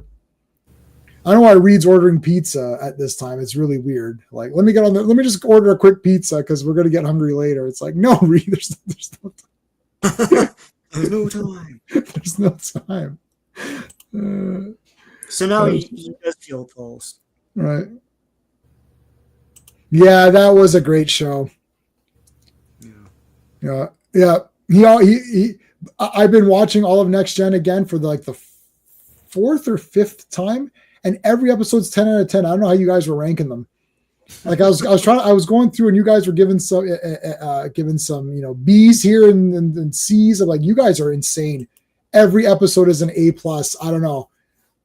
It's like I can't think of one bad episode, and I'm on season 6 now. I just watched the one with Jordy today where that woman is accused of murder, but there's like some changeling thing that's like that copies them.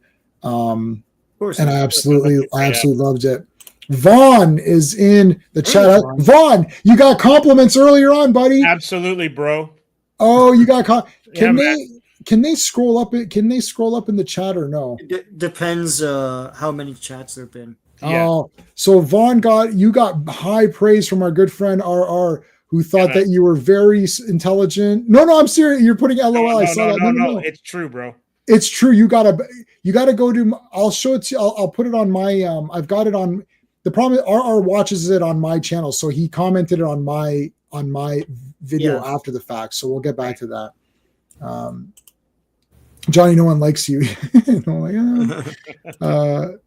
The original Enchantress, Samantha Parrington, and Barbara. No, okay, so yeah, there's 4 Valkyries. Jeez.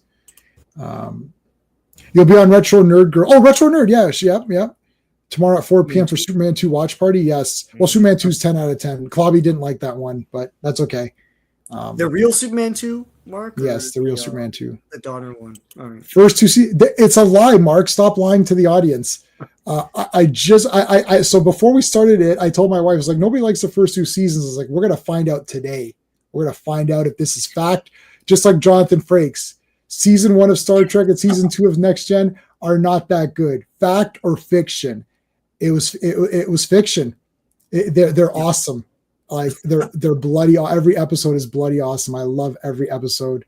Jonathan Frakes. I was like, we're doing it.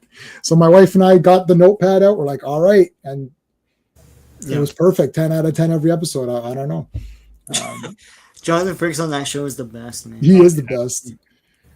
Walks in sideways. I love it. Yeah. Yeah. Massive lean. Yeah, he's lean. Yeah.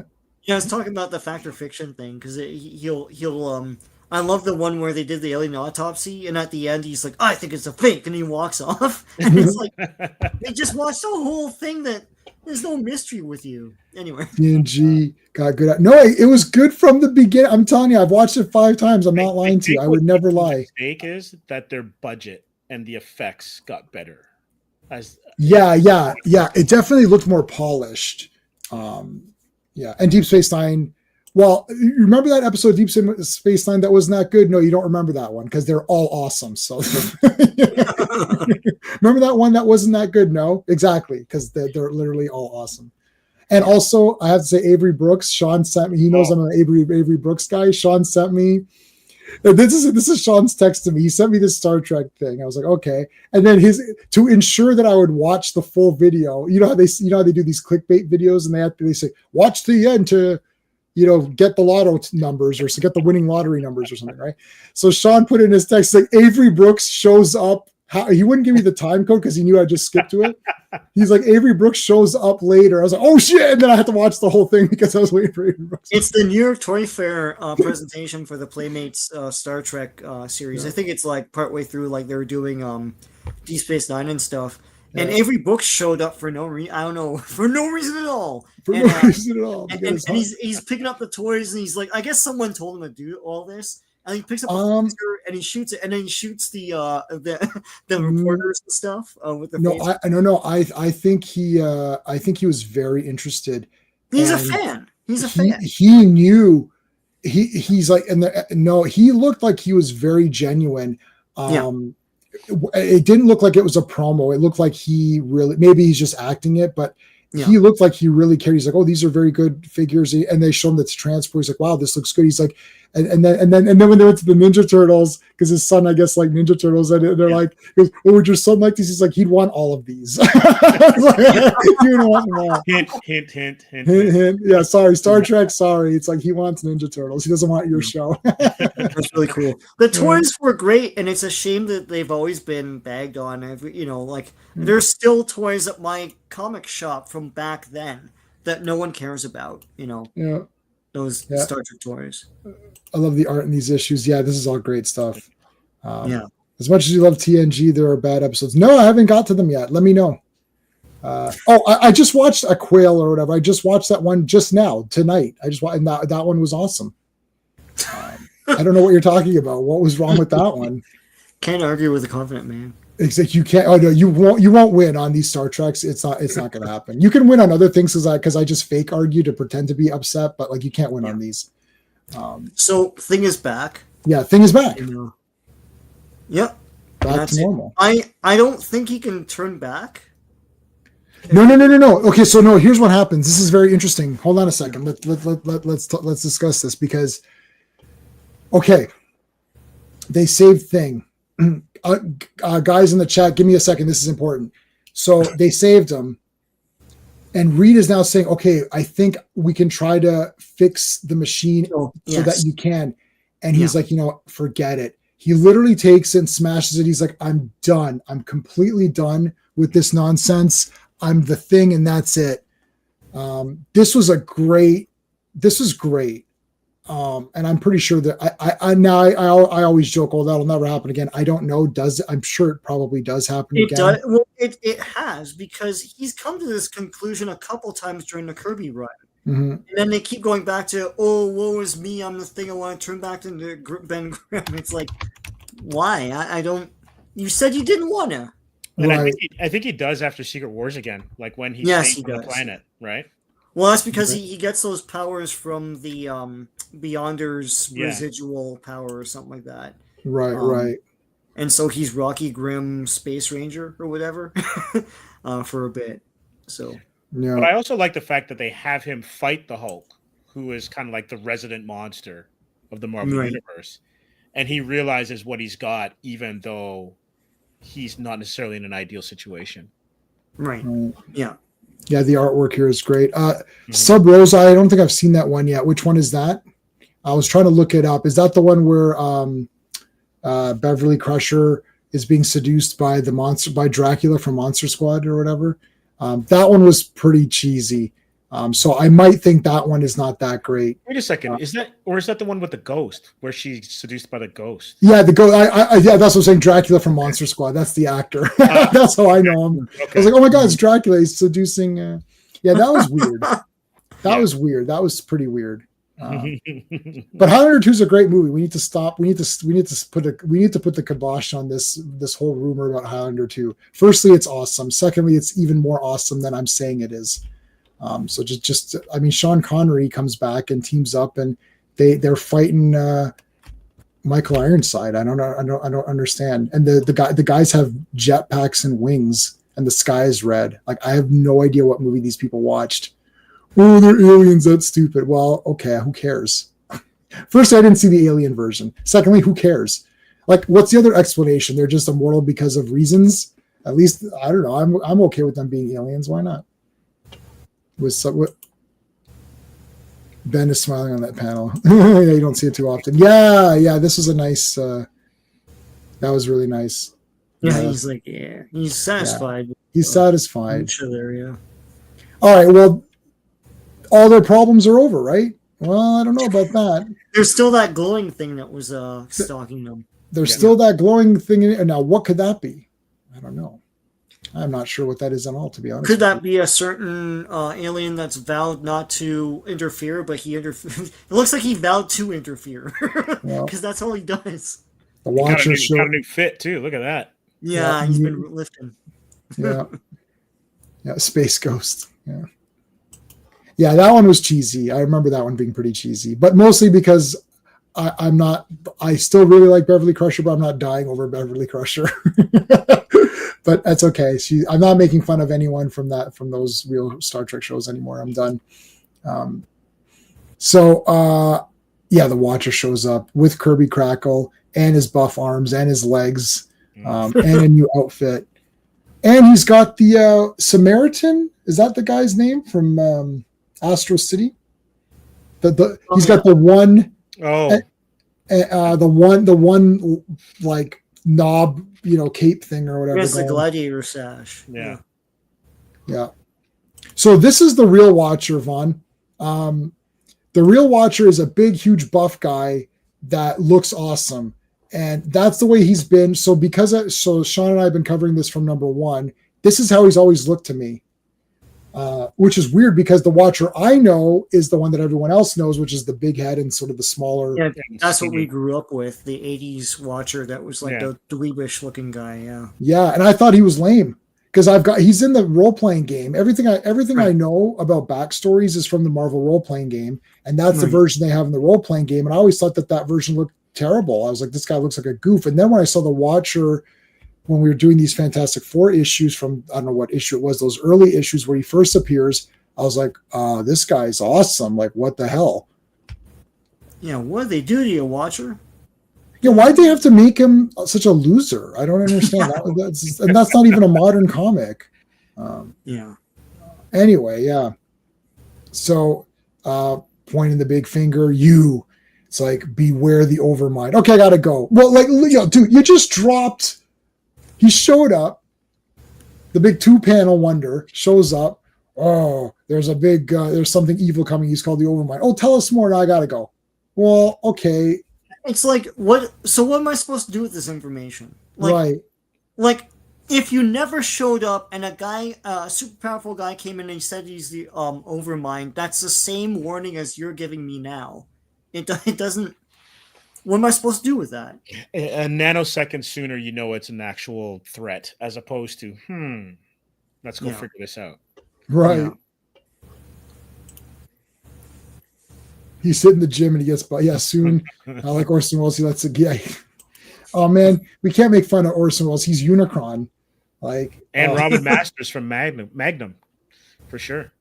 Oh, I've got to. You're talking about Magnum PI, the OG version, yeah. Yeah, I haven't seen that. I was watching a little bit of it the other day. You know what show I cannot stand at all? I watched an episode the other day, and I absolutely cannot stand it, and I almost pulled my hair out.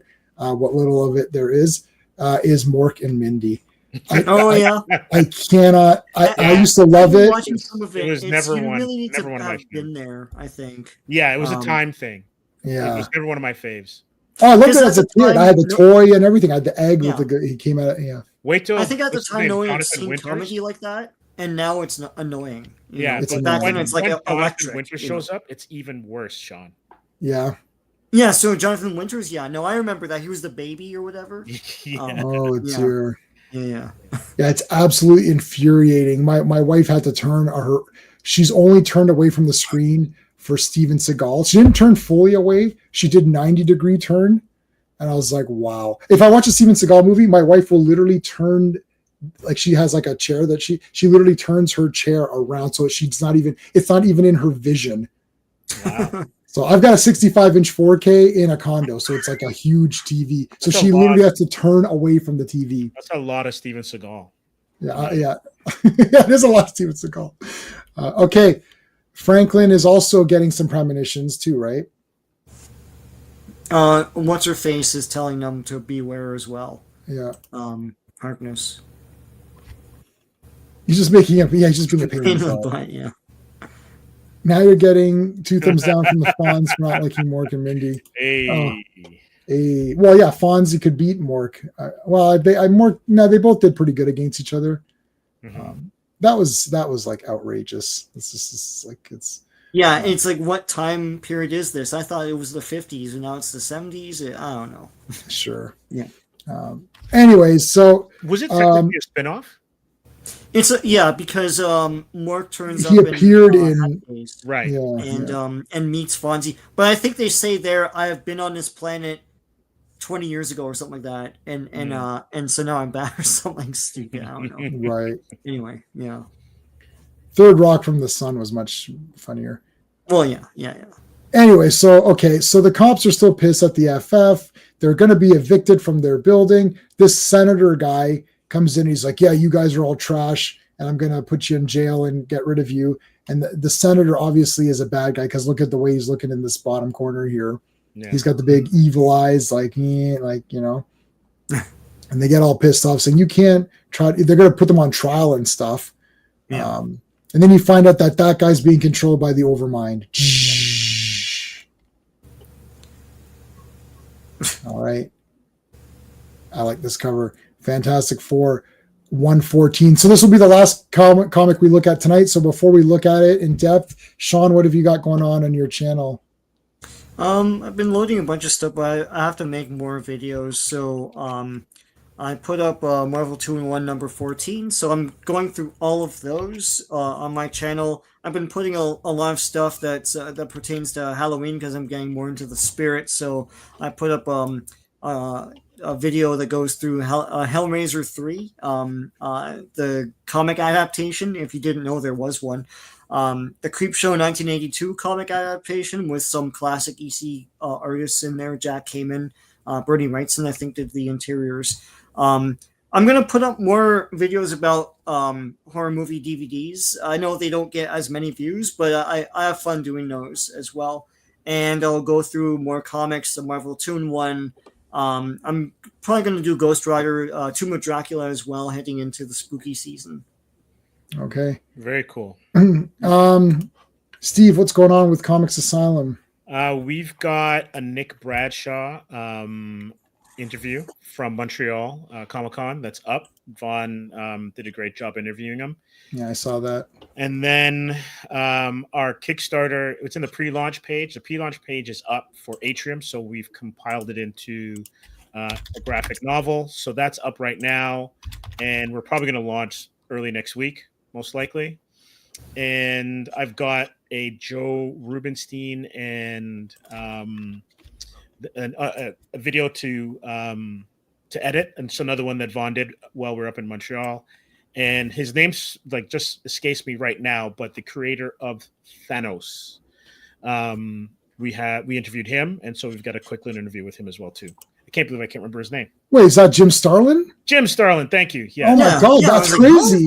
What the heck? I was like, I guess both like Jim Starlin, right? I was thinking like Jim Starlin. That's a huge name, and then I started thinking like, I guess he didn't create Thanos because that seems like too good to be true. Thanos, Dead Star. Wow. Created a whole bunch of characters. Yeah. Yeah.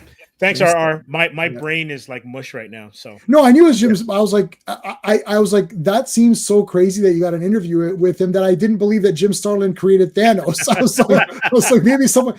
Oh yeah, it was Bob Smith. I remember he was pretty good. I like, like whatever, right? But he's the secret creative power behind the MCU, really. Yes. I mean, when you think about it. Yeah.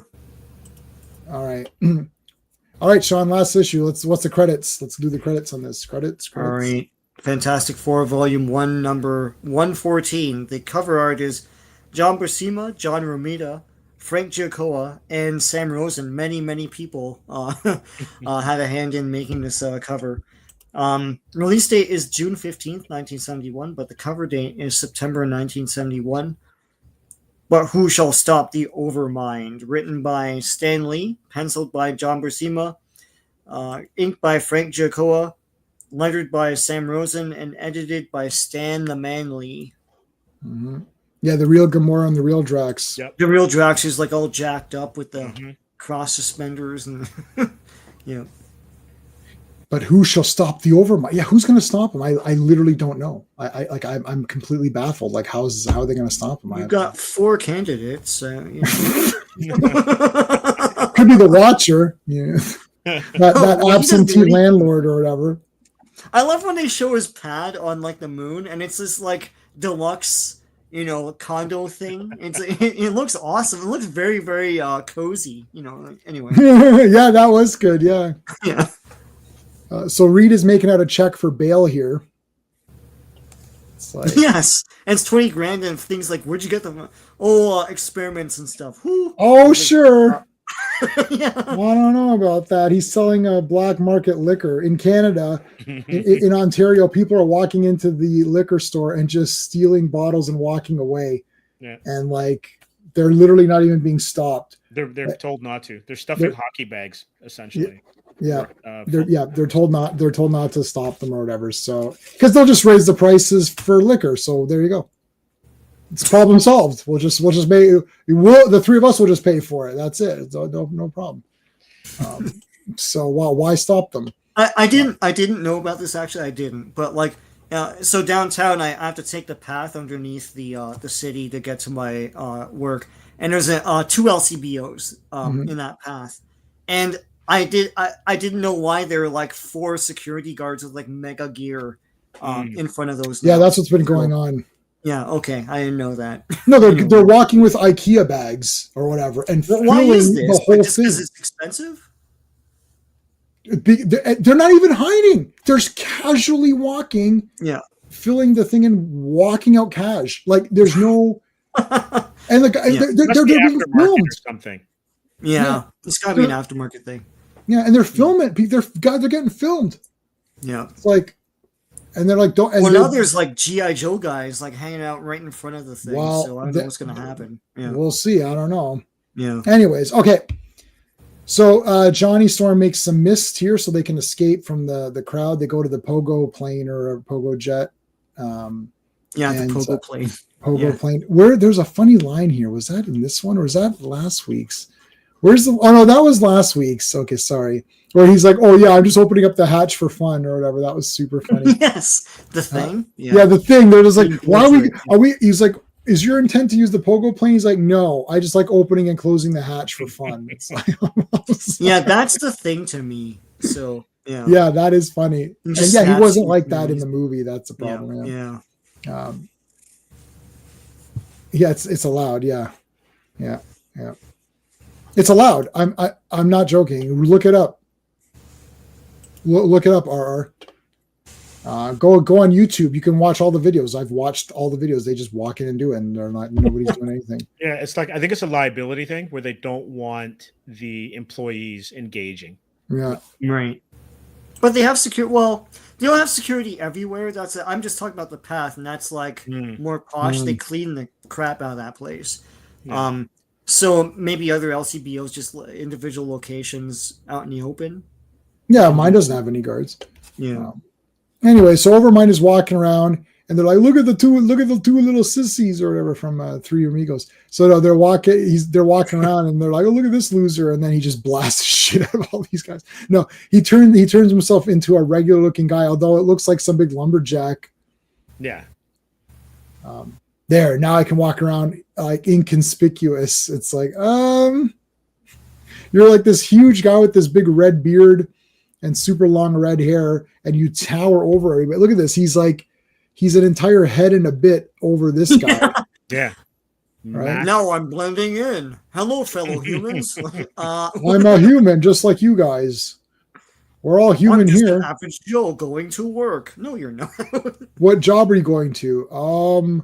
The farm. It's like, it's the one-man gang. Yeah.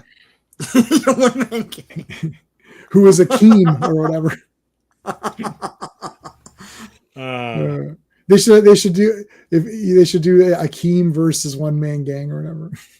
Akeem the Afghan. Yeah. I got the Akeem figure for free from this guy. I ordered a bunch of those wrestling and he sent figures and he sent me Akeem. I'm like, you sent me Akeem. He's like, whatever, just keep them. As a kid, I didn't understand the joke. And now that I'm older, I'm pretty appalled. It's hilarious. It's like, how do they even get away with that? Like, it was a time. Yeah, it was a different time, I guess. But he had Reverend Slick with him, so I guess to legitimize it. Oh my yeah. Slick. So Reverend Slick is awesome. All right, you. It's like I like this, like cracking him on the head. Oh, that's a lovely shot. That's boonk, boonk. It's like, you should be dead by now. It's like, why are you not dead? Rock? Didn't you notice that I'm different than the other humans? Stupid. No, he doesn't care. He see everyone's the same. He's equal. He sees everyone as equals, Sean. Yeah, they're all Smurfs to him. It's like I can't tell you guys apart, man. Like I'm literally a rock. It's like I'm orange. Like orange, you glad you're not yellow? I don't know. So okay. So he punches him. Pretty good. Boom. Pretty good. Got a good shot on him. Then he turned back to the Overmind. And he's like, okay, screw this.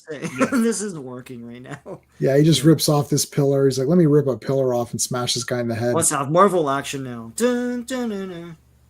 Yeah, all right, you've pissed me off. It's Marvel time. It's Marvel time now. Cue the Dutch angles. Dun, dun, dun. Hey, that was the you're gonna do the Masters theme. Dun, dun, dun, dun, dun, dun, dun, dun, dun, dun. Yeah. So then he's like, oh, friggin' Human Torch nailed him too, pretty good. And then he tried to slap him. I guess he blasted him. Did he turn his blast or send his blast back at him? Yeah. I'm still trying to figure out what the hell's going on. Yeah, he slapped it back. Oh, that's disrespect. Yeah, I like that shit. It's like, take it back. Overmind isn't properly scaled as he's supposed to be 10 feet tall. Maybe that guy's 9 feet tall, though. How many minds could the Overmind mind if the Overmind could mind minds? Yeah. How about the Undermind? Oh, I hate that guy. He gives me a bad name. It's like, you undermined me. I'll undermine you. Undermined. How dare you? You sound like Adam West there. Undermined. Well, Adam West is the best, so that's a good compliment. I like that. Yeah. Undermined and his sidekick underhanded. It's undermined and underhand. It's like, and then their version of Joker is underwear. Yeah. It's like, I'm underwear. Oh, it's like, that's really under the belt. It's like, we've milked this for all it's worth. So yeah, you could tell the art was kind of rushed. I think it's on the inking side where like everything's like just thick and blocky. I know that Frank used to ink that way. But yeah, this is exceedingly like look at this that second panel next to Sue. Everything's just really kind of like blobby. Yeah, it is. It's something you must have happened behind the scenes, because I mean they had 4 people work on the cover, and the cover isn't all that much, right? So No. it's I, yeah, I think Romita did some of the faces. I think he changed some of the faces as well too, because some of the stuff looks like it's his inks. right. Yeah, I see. It's like, yeah. I mean, it's like looks like someone used like a Sharpie, like the not the fat ones, but like the in between Right. one, like Exactly. like it's Mhm. like, yeah. I see what you're saying, and you know, see this. I art. This is a weird thing. See, this is I don't know. I can't tell styles. I can't tell artists, and I don't know artists. If you say an artist, I don't necessarily know what books they worked on. So like Clobby, like had all this information. I don't have that. I can just look and I'd be like, I like this or I don't like it. Right. And see, I never noticed. Like, look at the thick here. I never noticed this, and I read this just the other day, and I didn't notice it until Steve, you just brought it up just now. And now, like, oh yeah, shit, I am noticing. But subconsciously, I was thinking, yeah, it looks a little bit, it's a slightly different. But now I'm noticing it because you pointed out. But I only art. I think it was it Sean. Sean may have said this to me, or maybe it was Sean's. Maybe it was the producer of our show. When I went on, we used to do a live TV show. So Sean was the director. And I did many jobs. I did Switcher once or twice, but mostly I was on audio when I finally, because I did camera work and whatever. So then I was on audio, and I remember, I don't know if it was Sean, it may have been Sean, or it may have been Sean's boss, came over and says, audio, it's thankless. It's the only time anyone notices audio is when it's bad. So true. Right. Otherwise, no one cares. Right. So no one's going to come over and say, man, because like a director can have great shots, or a camera person can do great cinematography, or you can have great performance. No, audio gets recognized in the Oscars, but sitting in the theater, you only notice it if it's shit and you can't hear it. You're like, wait, the audio's off, right? Or something, right? Yeah, totally. So same thing here. I don't notice art unless I think it looks bad. So I'm reading this like, oh, this all looks good to me.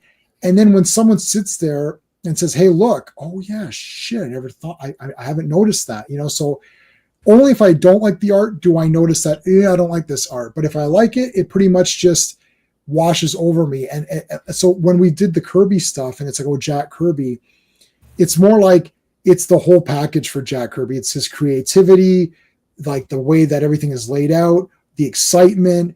I'm not thinking, and Rob Liefeld said this, so I'm borrowing a little bit of what he said. It's like nobody sat there thinking, hey, this doesn't look like what it should look like. This hand is not a human hand, right? Or this leg is not a human's leg.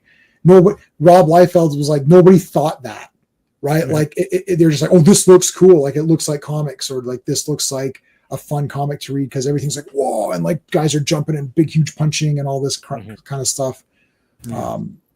Anyway, so yeah, unless it's bad, I don't notice things like that. But yeah, good. Yeah, you pointed. You're right. It looks like it's like it's like a Sharpie.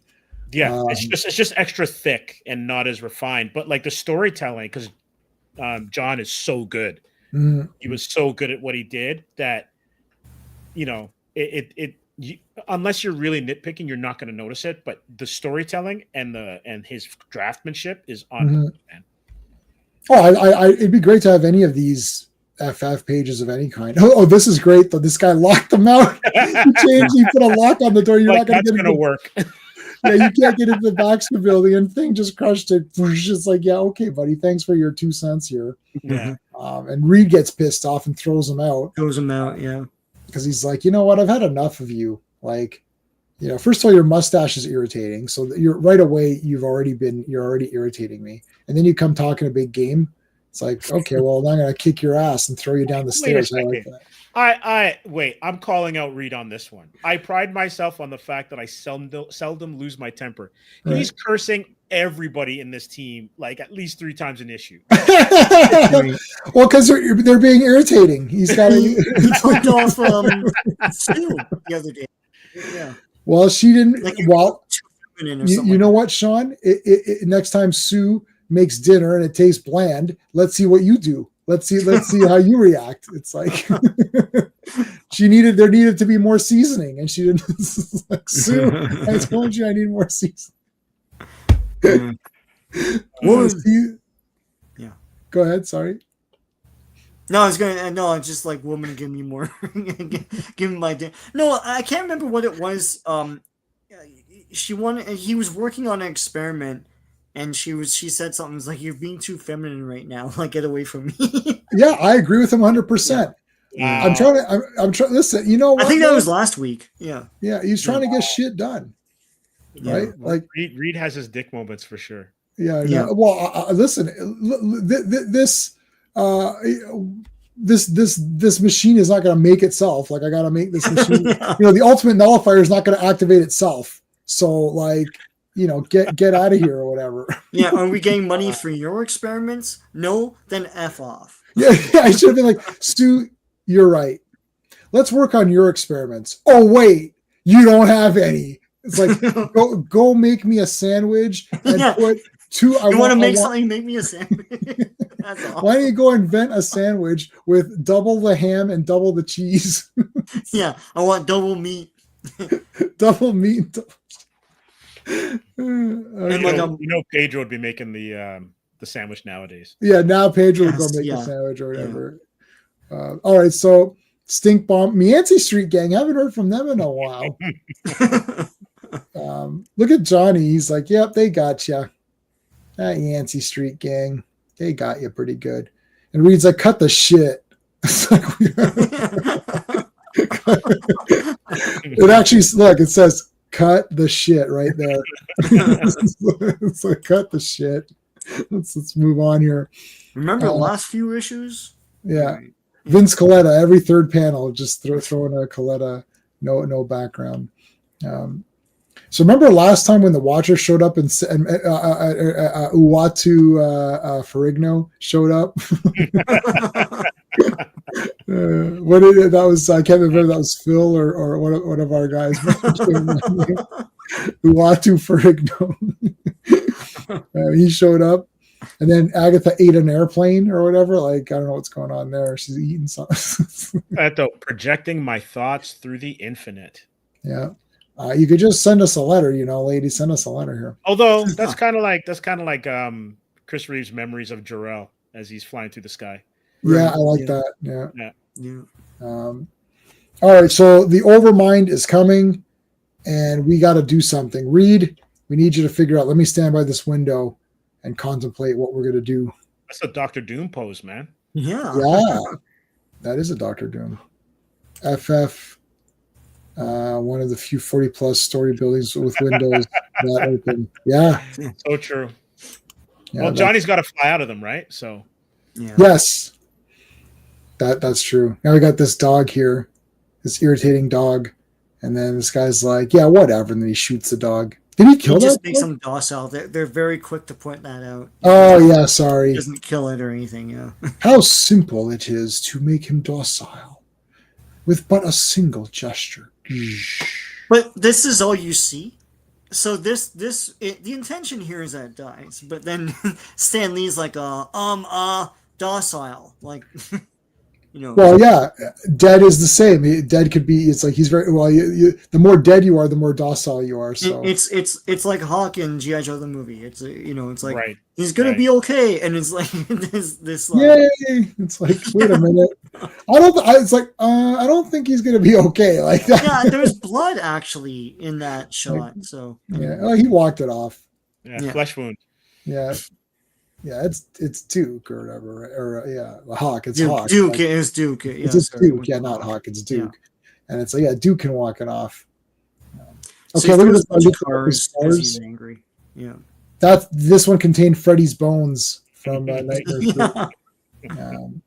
Then he opens up his vehicle and goes into his vehicle. Let me check my iPad here. Shit, it's not charged fully. God damn it! I've had this thing on charge all day. It's like. And then the iPad says, you should have opted for the quick charge cable. He's like, I didn't want to pay extra for that. So he goes to his iPad and he's like, oh, the Eternals. So these are the Eternals. These are not the Eternals, right? No. They can't be. Kirby invented them in the 80s. So. And he didn't take this name or whatever, right? Or maybe. No, it seems like a name they would come up generic. With. Marvel. But yeah, if it is, I'll be shocked. No, I don't think it's not like Cersei in them. Right. Yeah. All right, so he puts the cars back to disguise his ship.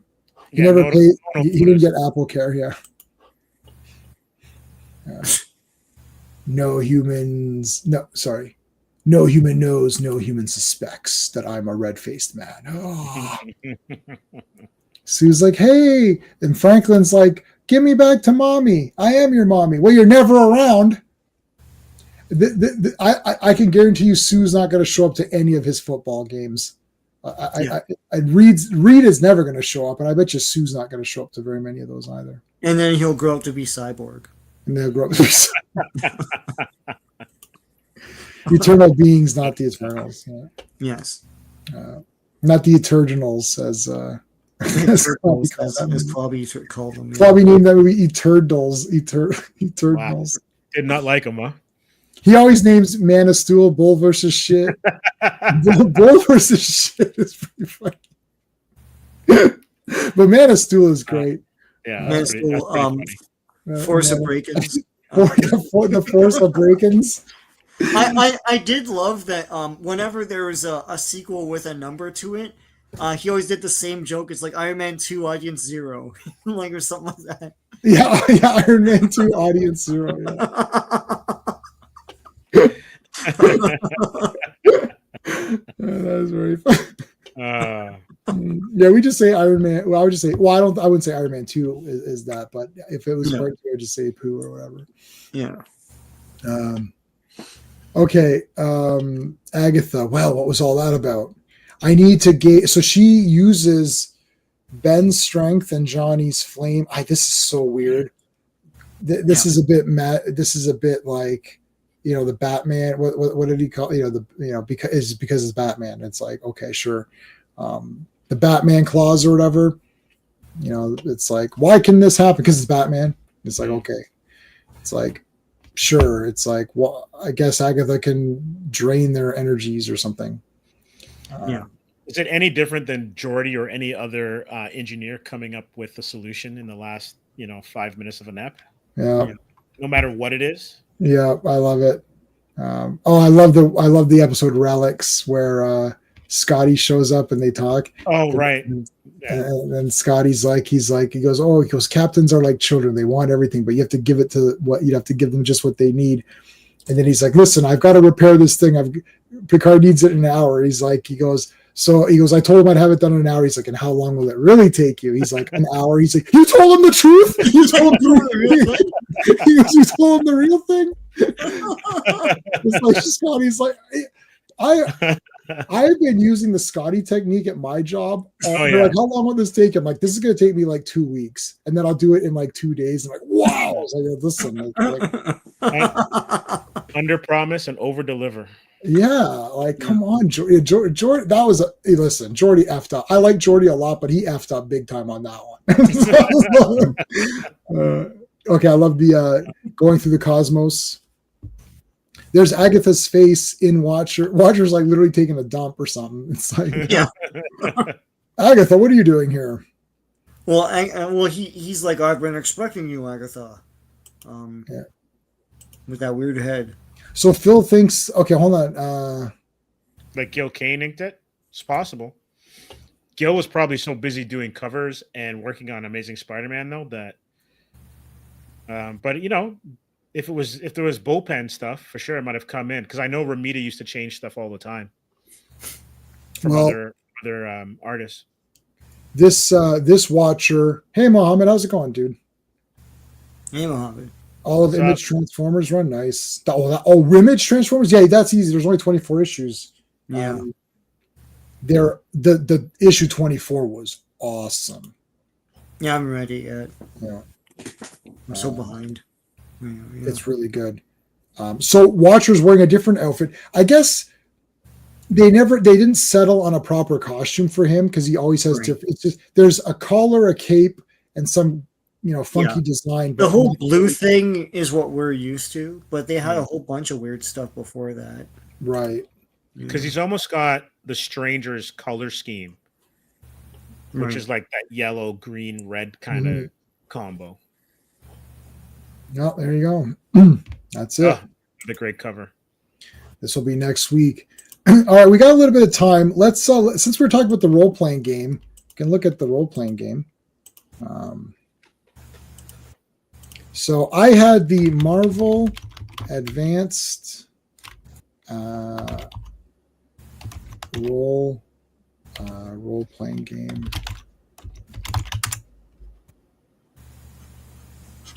I had the one with the yellow box. Okay, so I had this one. I had that one, and I had the yellow one. Yeah, I still have this one right now. Yeah. And I have a couple. Yeah, so here's all the stuff you get. Oh yeah. Yes, there's Rogue Puck, the map, and everything. Yeah, so I have everything still. So the reason I have two copies is that I used to play this role playing game, and I'm gonna change my background. So the Fantastic Four portion is over. We're gonna just talk other Marvel stuff for a little bit before we go. So what happened is that I bought this game, absolutely loved it, and my buddy Vic, his mom accidentally threw out the judge's book. Oh. So what happened was we were playing at his place, and I left the judge's book. Like I let him borrow the judge's book. I think he wanted to write an adventure, and his mom accidentally threw it out with the magazines and paper. So she bought me another one. At that time, they were still easily available. So she bought me another one. So I have duplicates of everything, but just one judge's book. When was he? I don't know. I don't know. He's definitely in this one. He is. I don't know. I believe I have. Hold on. I should have all of these things that we can look through because that's how we created otherwise. Hold on. Marvel TSR. Yeah, I have everything. I have everything in digital format for this role playing game.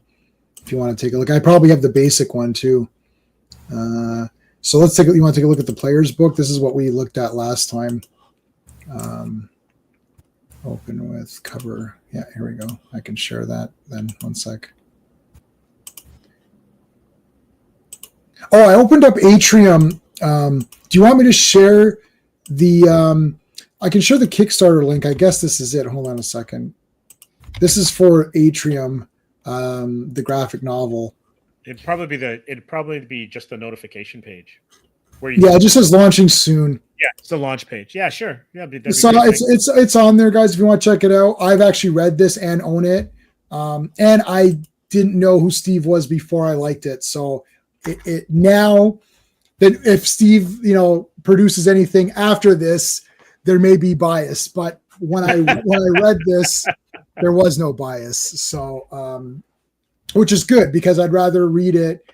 It's tough not to be like I am critical of things if my buddies do it. Like our other friend, Steve, publishes many books and he does a lot of short stories. And I will go through, and I went through, he just published a short story. Well, he published 2 short story collections. One is stuff that was in our magazine that we did together with Sean. We had a magazine where we had different stories. It was an anthology magazine. He published those stories, but he published other stories that I'd never read before. So I read them all, and but I've known him for 25 years or something. So brutal. Like this one was awful. Like I hated it. Right. And so I can do it. He can take it. Right. But even the ones that I didn't hate them. I just thought, this one wasn't as good. Right. So whereas maybe someone who doesn't know him might be like, these are terrible. So there's that. It's like, there's still some positive skew to them. It's going to be impossible to be like super negative. But anyways, there's the Kickstarter there.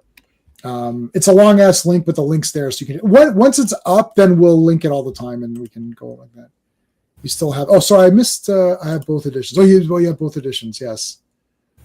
Yeah. Cause I think the second edition had a different map. It did. You can connect the 2 maps. Yeah. So then Hulk can punch you even further, or Thor can punch you even further. Right. So here's what we went through. Oh yeah. Oh, you're bringing back memories now. Yeah. Isn't this cool? So we rolled all this. Now, you could cheat code it, and you can go to you have the. Hey, RR. Send that. Can you send that to me? Do you have access to my my personal drive? If so, send that to. I don't have that. I'd like to. I collect RPGs, so please send that to me. I just got Tunnels and our Classic will know. Classic. What's the D&D? So instead of D&D, it's TNT. Trolls and Tunnels. Tunnels and Trolls. I just got Tunnels and Trolls. There was like 5 editions of that, man. Like they're trying their best. It's like, sorry, TNT isn't as good as D&D. It doesn't. It's not as good.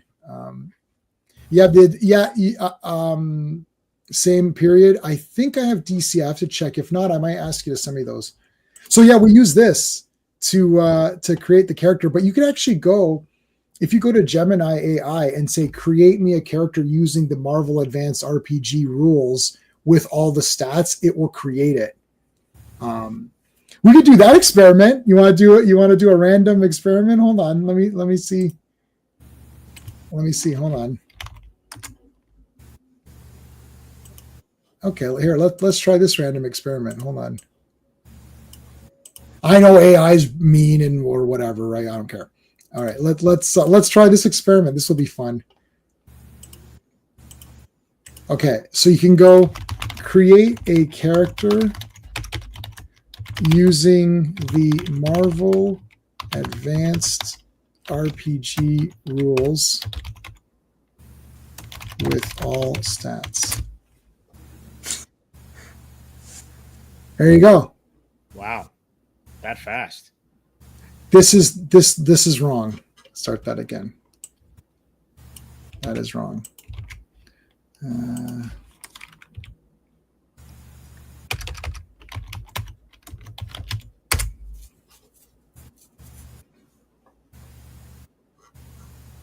This is correct.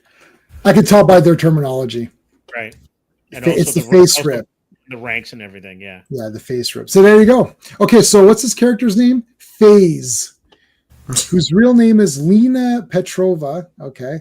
Brilliant quantum physicist working on a device to study interdimensional travel. A lab accident fused her with her experimental technology, giving her the power to manipulate her own molecular density, like vision, allowing her to become intangible or incredibly dense. So it's basically a female Vision. She now fights crime. Her fighting, her thing, excellent, good. There's the health.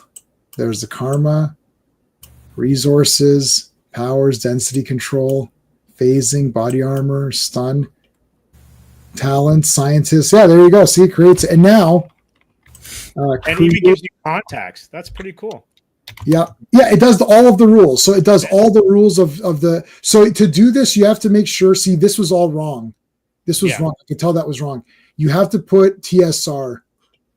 Create an image of this character called Phase. Now watch, they'll do it. They'll do the image for you. So if you ever need to create a bunch of D&D NPCs, you could just use this. Let's see. There you go. Interesting. There's Phase. Watch. In 3 months from now, we're going to see Phase issue 1, and then I'll be like, "Wait a minute! What the heck? That was my character." And every artist who you could tell it scraped. Right. That's part of my character too.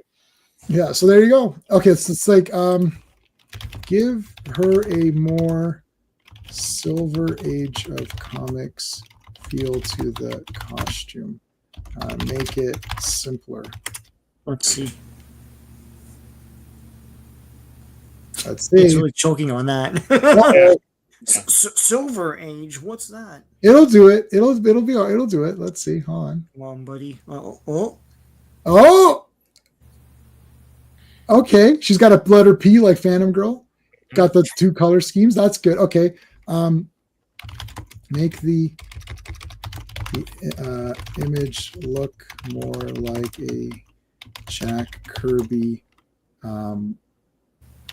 old school comic book art. Let's see what it does. I like this. This is cool. This is cool. Like, right? See, it's like this looks. So you can see this looks like all contemporary, like the big, Shield agent or something, right? Yeah. Okay, couldn't do it fully, but Yeah. see, it did brighten it. It just brightens it up, yeah. Yeah. Well, there you go. There it is. Interesting, yeah. So there you go. You can make our entire team like that. Oh boy. Yeah. Pretty neat. But yeah, so like if we look at the judge's book, is not old school is not a technical term. Yeah, maybe. Yeah.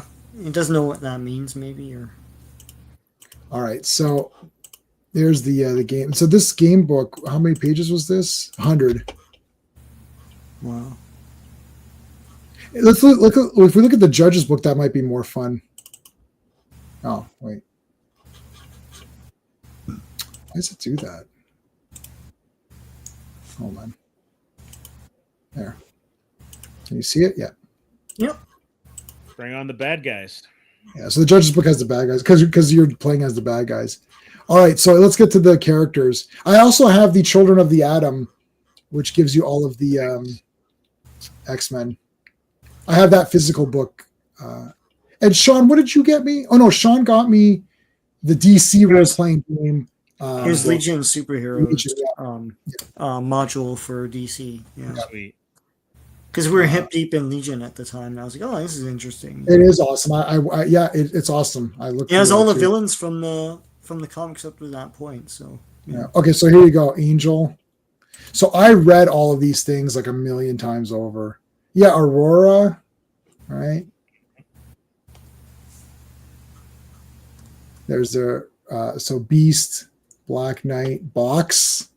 There's Box. Yeah, Alpha Flight was big back then.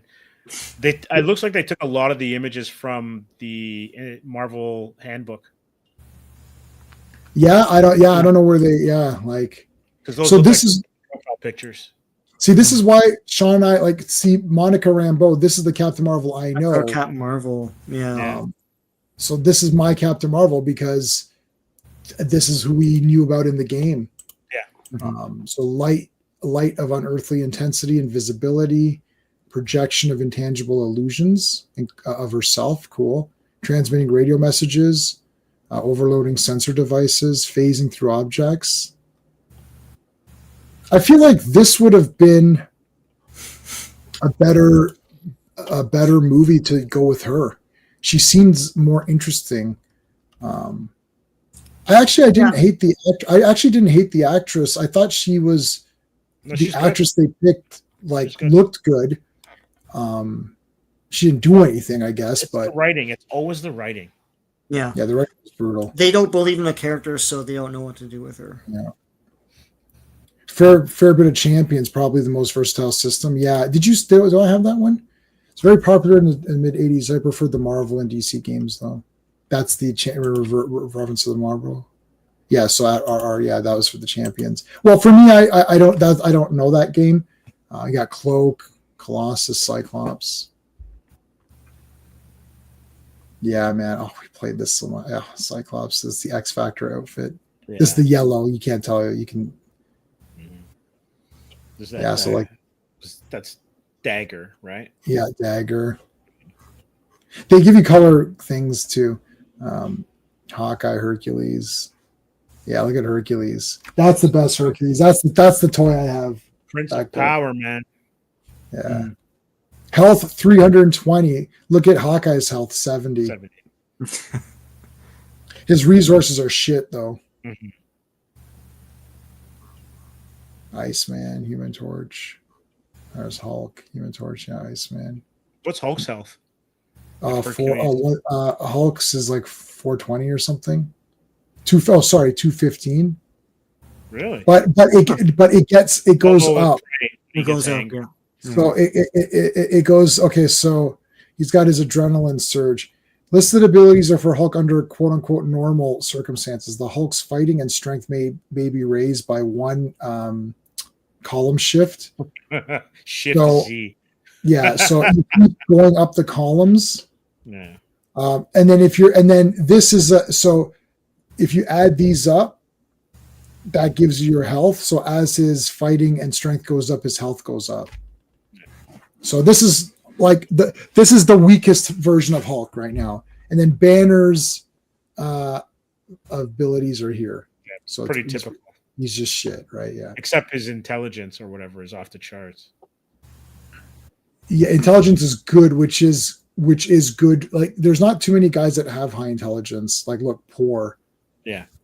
It explains what they all are in the other book.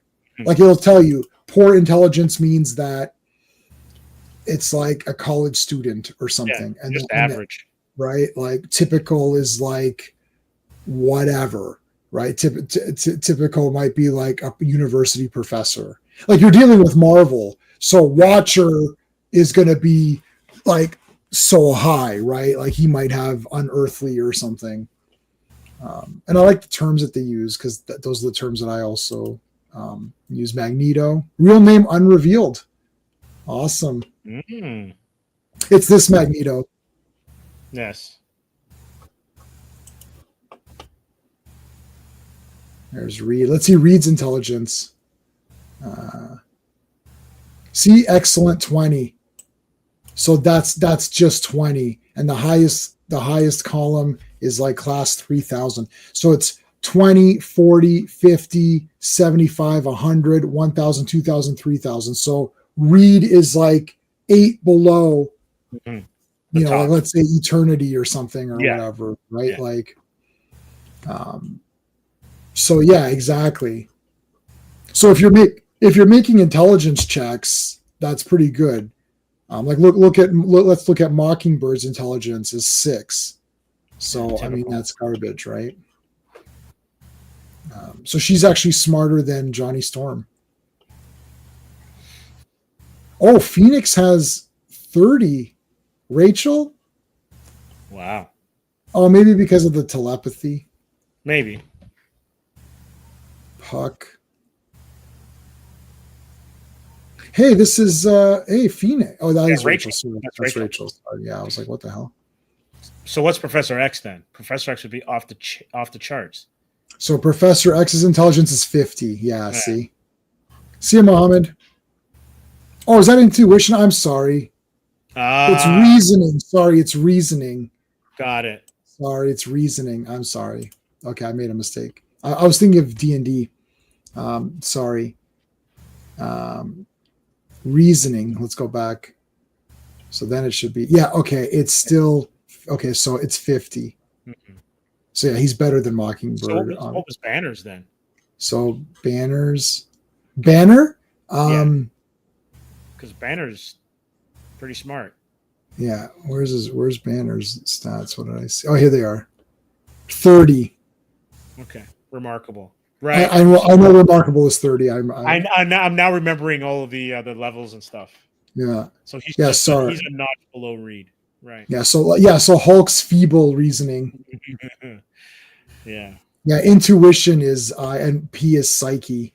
So it's fighting, agility, strength, endurance, reasoning, intuition, which I guess is all part of it. But this was fun though.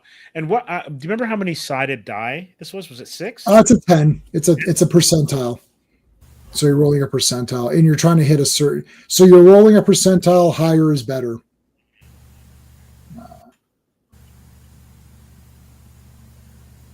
So if you start looking at some of the crazy characters, we'll get to some of the, like Silver Surfer. So see, his reasoning is 20, so he's not as good as Reed. No, but his intuition is 75, and 325. His resources are poor. He's got nothing. This is when he's trapped on Earth, I'm assuming. Yeah, he can't get a job. Poor guy. Yeah, GT. The book says an officer says Magneto could die to a feather. Yeah, GT. I mean, I house rule everything. If you play any, like I run D&D, we're playing it this Thursday, Spelljammer. The way I run it is I write one little page of notes, and then I just run it, and I just make up stuff on the spot. I make everything up as I go, and as the players do stuff, I just create the scenarios. I literally think of it this way. I cheat everything because I'm about having the players. I want the players to run the game, and I just create problems for them as they run it. So basically, I don't even roll the dice unless I think it's something stupid. So, for example, you remember in Lord of the Rings when Legolas shot an arrow at an orc and missed because he's an idiot? No. So that doesn't happen, right? So I think of it that way. So my character's playing an elf ranger. Well, why is he a loser? So it's like it only matters if it matters, right? Like if he misses the shot, will something get affected? So my games are fast. Like we usually we do 2-hour sessions and we finish it pretty fast. I have a couple of puzzles, maybe 2 or 3 scenarios. That's it.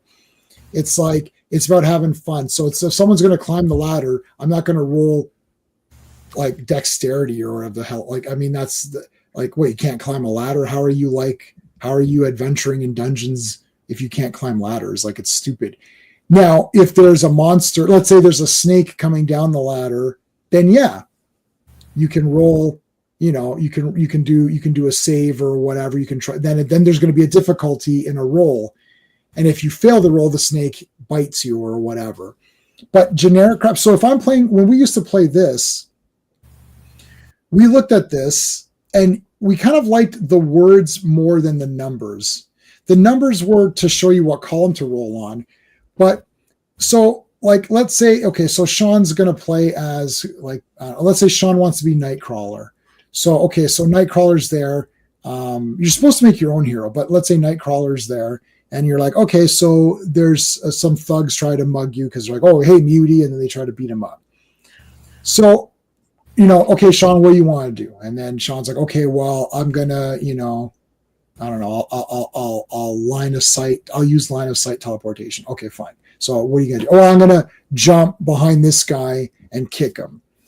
So I'm gonna say, well, you got the drop. They got the drop on you, but you reacted quicker because you're Nightcrawler. Okay. You jump behind him and you kick him. I'm going to roll that guy's defense to see if he's able to even defend it, but he'll be at a disadvantage because you teleported behind him, right? I like advantage and disadvantage. You take the higher number or lower number. You take the lower number. So okay, no, he couldn't dodge your thing. You hit him full, and if Sean rolls full damage, I would then say, okay, this guy's dead because you rolled full. Do you want to kill him or is your intent to just knock him out? Well, I'll just knock him out. Okay, he's knocked out, done. I'm not going to roll the stun table and he's stunned for 10 rounds. He's out. He's a generic guy, right? So let's say they're fighting Doc Ock and Doc Ock has taken his arm technology and given, maybe 2 arms to a couple of his henchmen with some armor. Okay. Now it's not mutant hating, thugs or whatever. Now it's guys wearing armor who have Dr. Octopus arms. It's like, okay, now it's like, well, you got to dodge these guys because these arms are attacking you. Okay, then I'm only asking characters to do stuff if it matters, not everything. Like I can't stand this. Like I got to roll every damn thing that happens. So let's say you're climbing the ladder and you roll a critical, let's say in D&D you roll a 1. Let's say in this you roll a miss on your agility. What? You didn't climb the ladder? Like, well, what's going to happen next? It's like, okay, so Nightcrawler can't climb the ladder even though climbing is one of his things. It's like, okay, so he can't climb the ladder. Okay, Steve, your turn. You're playing as Cyclops. Okay, what do you want to do? I guess I'll try the climb ladder. No, you failed too. Okay, so the adventure's over. Yeah. That's like, this is crap, right? Yeah. I remember that issue where Magneto had 20 D6 power blast. That was the most powerful attack I was seen at that point. But Magneto was meant to be able to fight all the X-Men at once. Yeah, like you got to go by. Remember, you're playing. What are you playing the game for? Are you playing the game? We're going to end up, we'll end it, and this will end soon. Are you playing the game? Are you getting together with your friends to roll dice and do math? Yeah. You want the adventures, man. You want the fun. Yeah. You want to go through the campaigns and have your adventures kind of play out. Yeah. Why did I write this adventure if you're going to fail? Like clearly it's not going to be stupid because then it's not a game, but it has to have some sort of inner rules. Like I don't roll for hardly like, and I usually come up with like a target number for the scenario. So like, if I'm like, okay, you're fighting, let's say Marvel, you're fighting 3 guys, that all have octopus arms. It's like, so everyone needs to roll green results or needs to roll yellow results to get anything done because these guys are tough ass guys. It's like, okay. But then what I would do is, the whole point is you would then say, okay, as Nightcrawler, I'm going to teleport behind one of these guys and try to push them into your I-beams, into your force blast. I'm like, okay, I like that. Right? I want to see what the players come up with. A lot of times my players, there's 3 of them, my wife and my 2 buddies. If they come up with something collectively that's cool, I'll be like, okay, I like that. Then I'll make it easier. Or I'll be like, okay, because you're working together, you just need a green result in this one. And let's say in D&D, let's say I make it a 10 or something. You have to roll plus your modifiers, get a 10. I'll make it easier. Oh, we'll do this. Okay, I'll make it a 9. You know what I mean? Like, because I want to see what they come up with. And then if they miss, like, oh shit, you missed. So Nightcrawler teleports, pushes him into the I-beams, and so he's off balance, and then blast him with the force blast. Okay, that's cool. I like that. So I'll make it a bit easier because I want to see that play out. And if you fail, well, then you got to try a different plan. But not this like, okay, roll for this. Okay, then roll for this. Oh, you missed this. Well, then the game's over. Like, if you can't do everything, you get discouraged, right? Like there needs to be drama. Like Lord of the Rings has drama. Guys, in The Hobbit, some of the hobbits didn't make it, right?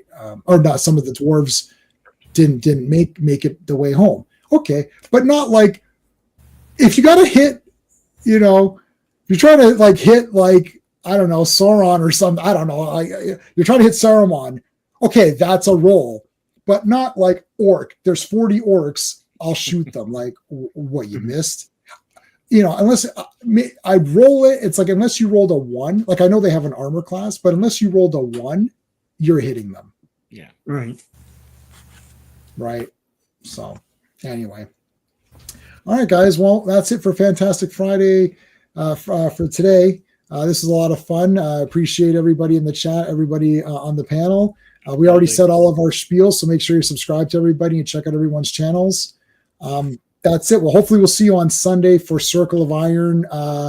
We're doing Teenage Mutant Ninja Turtles. That's it. Until next time.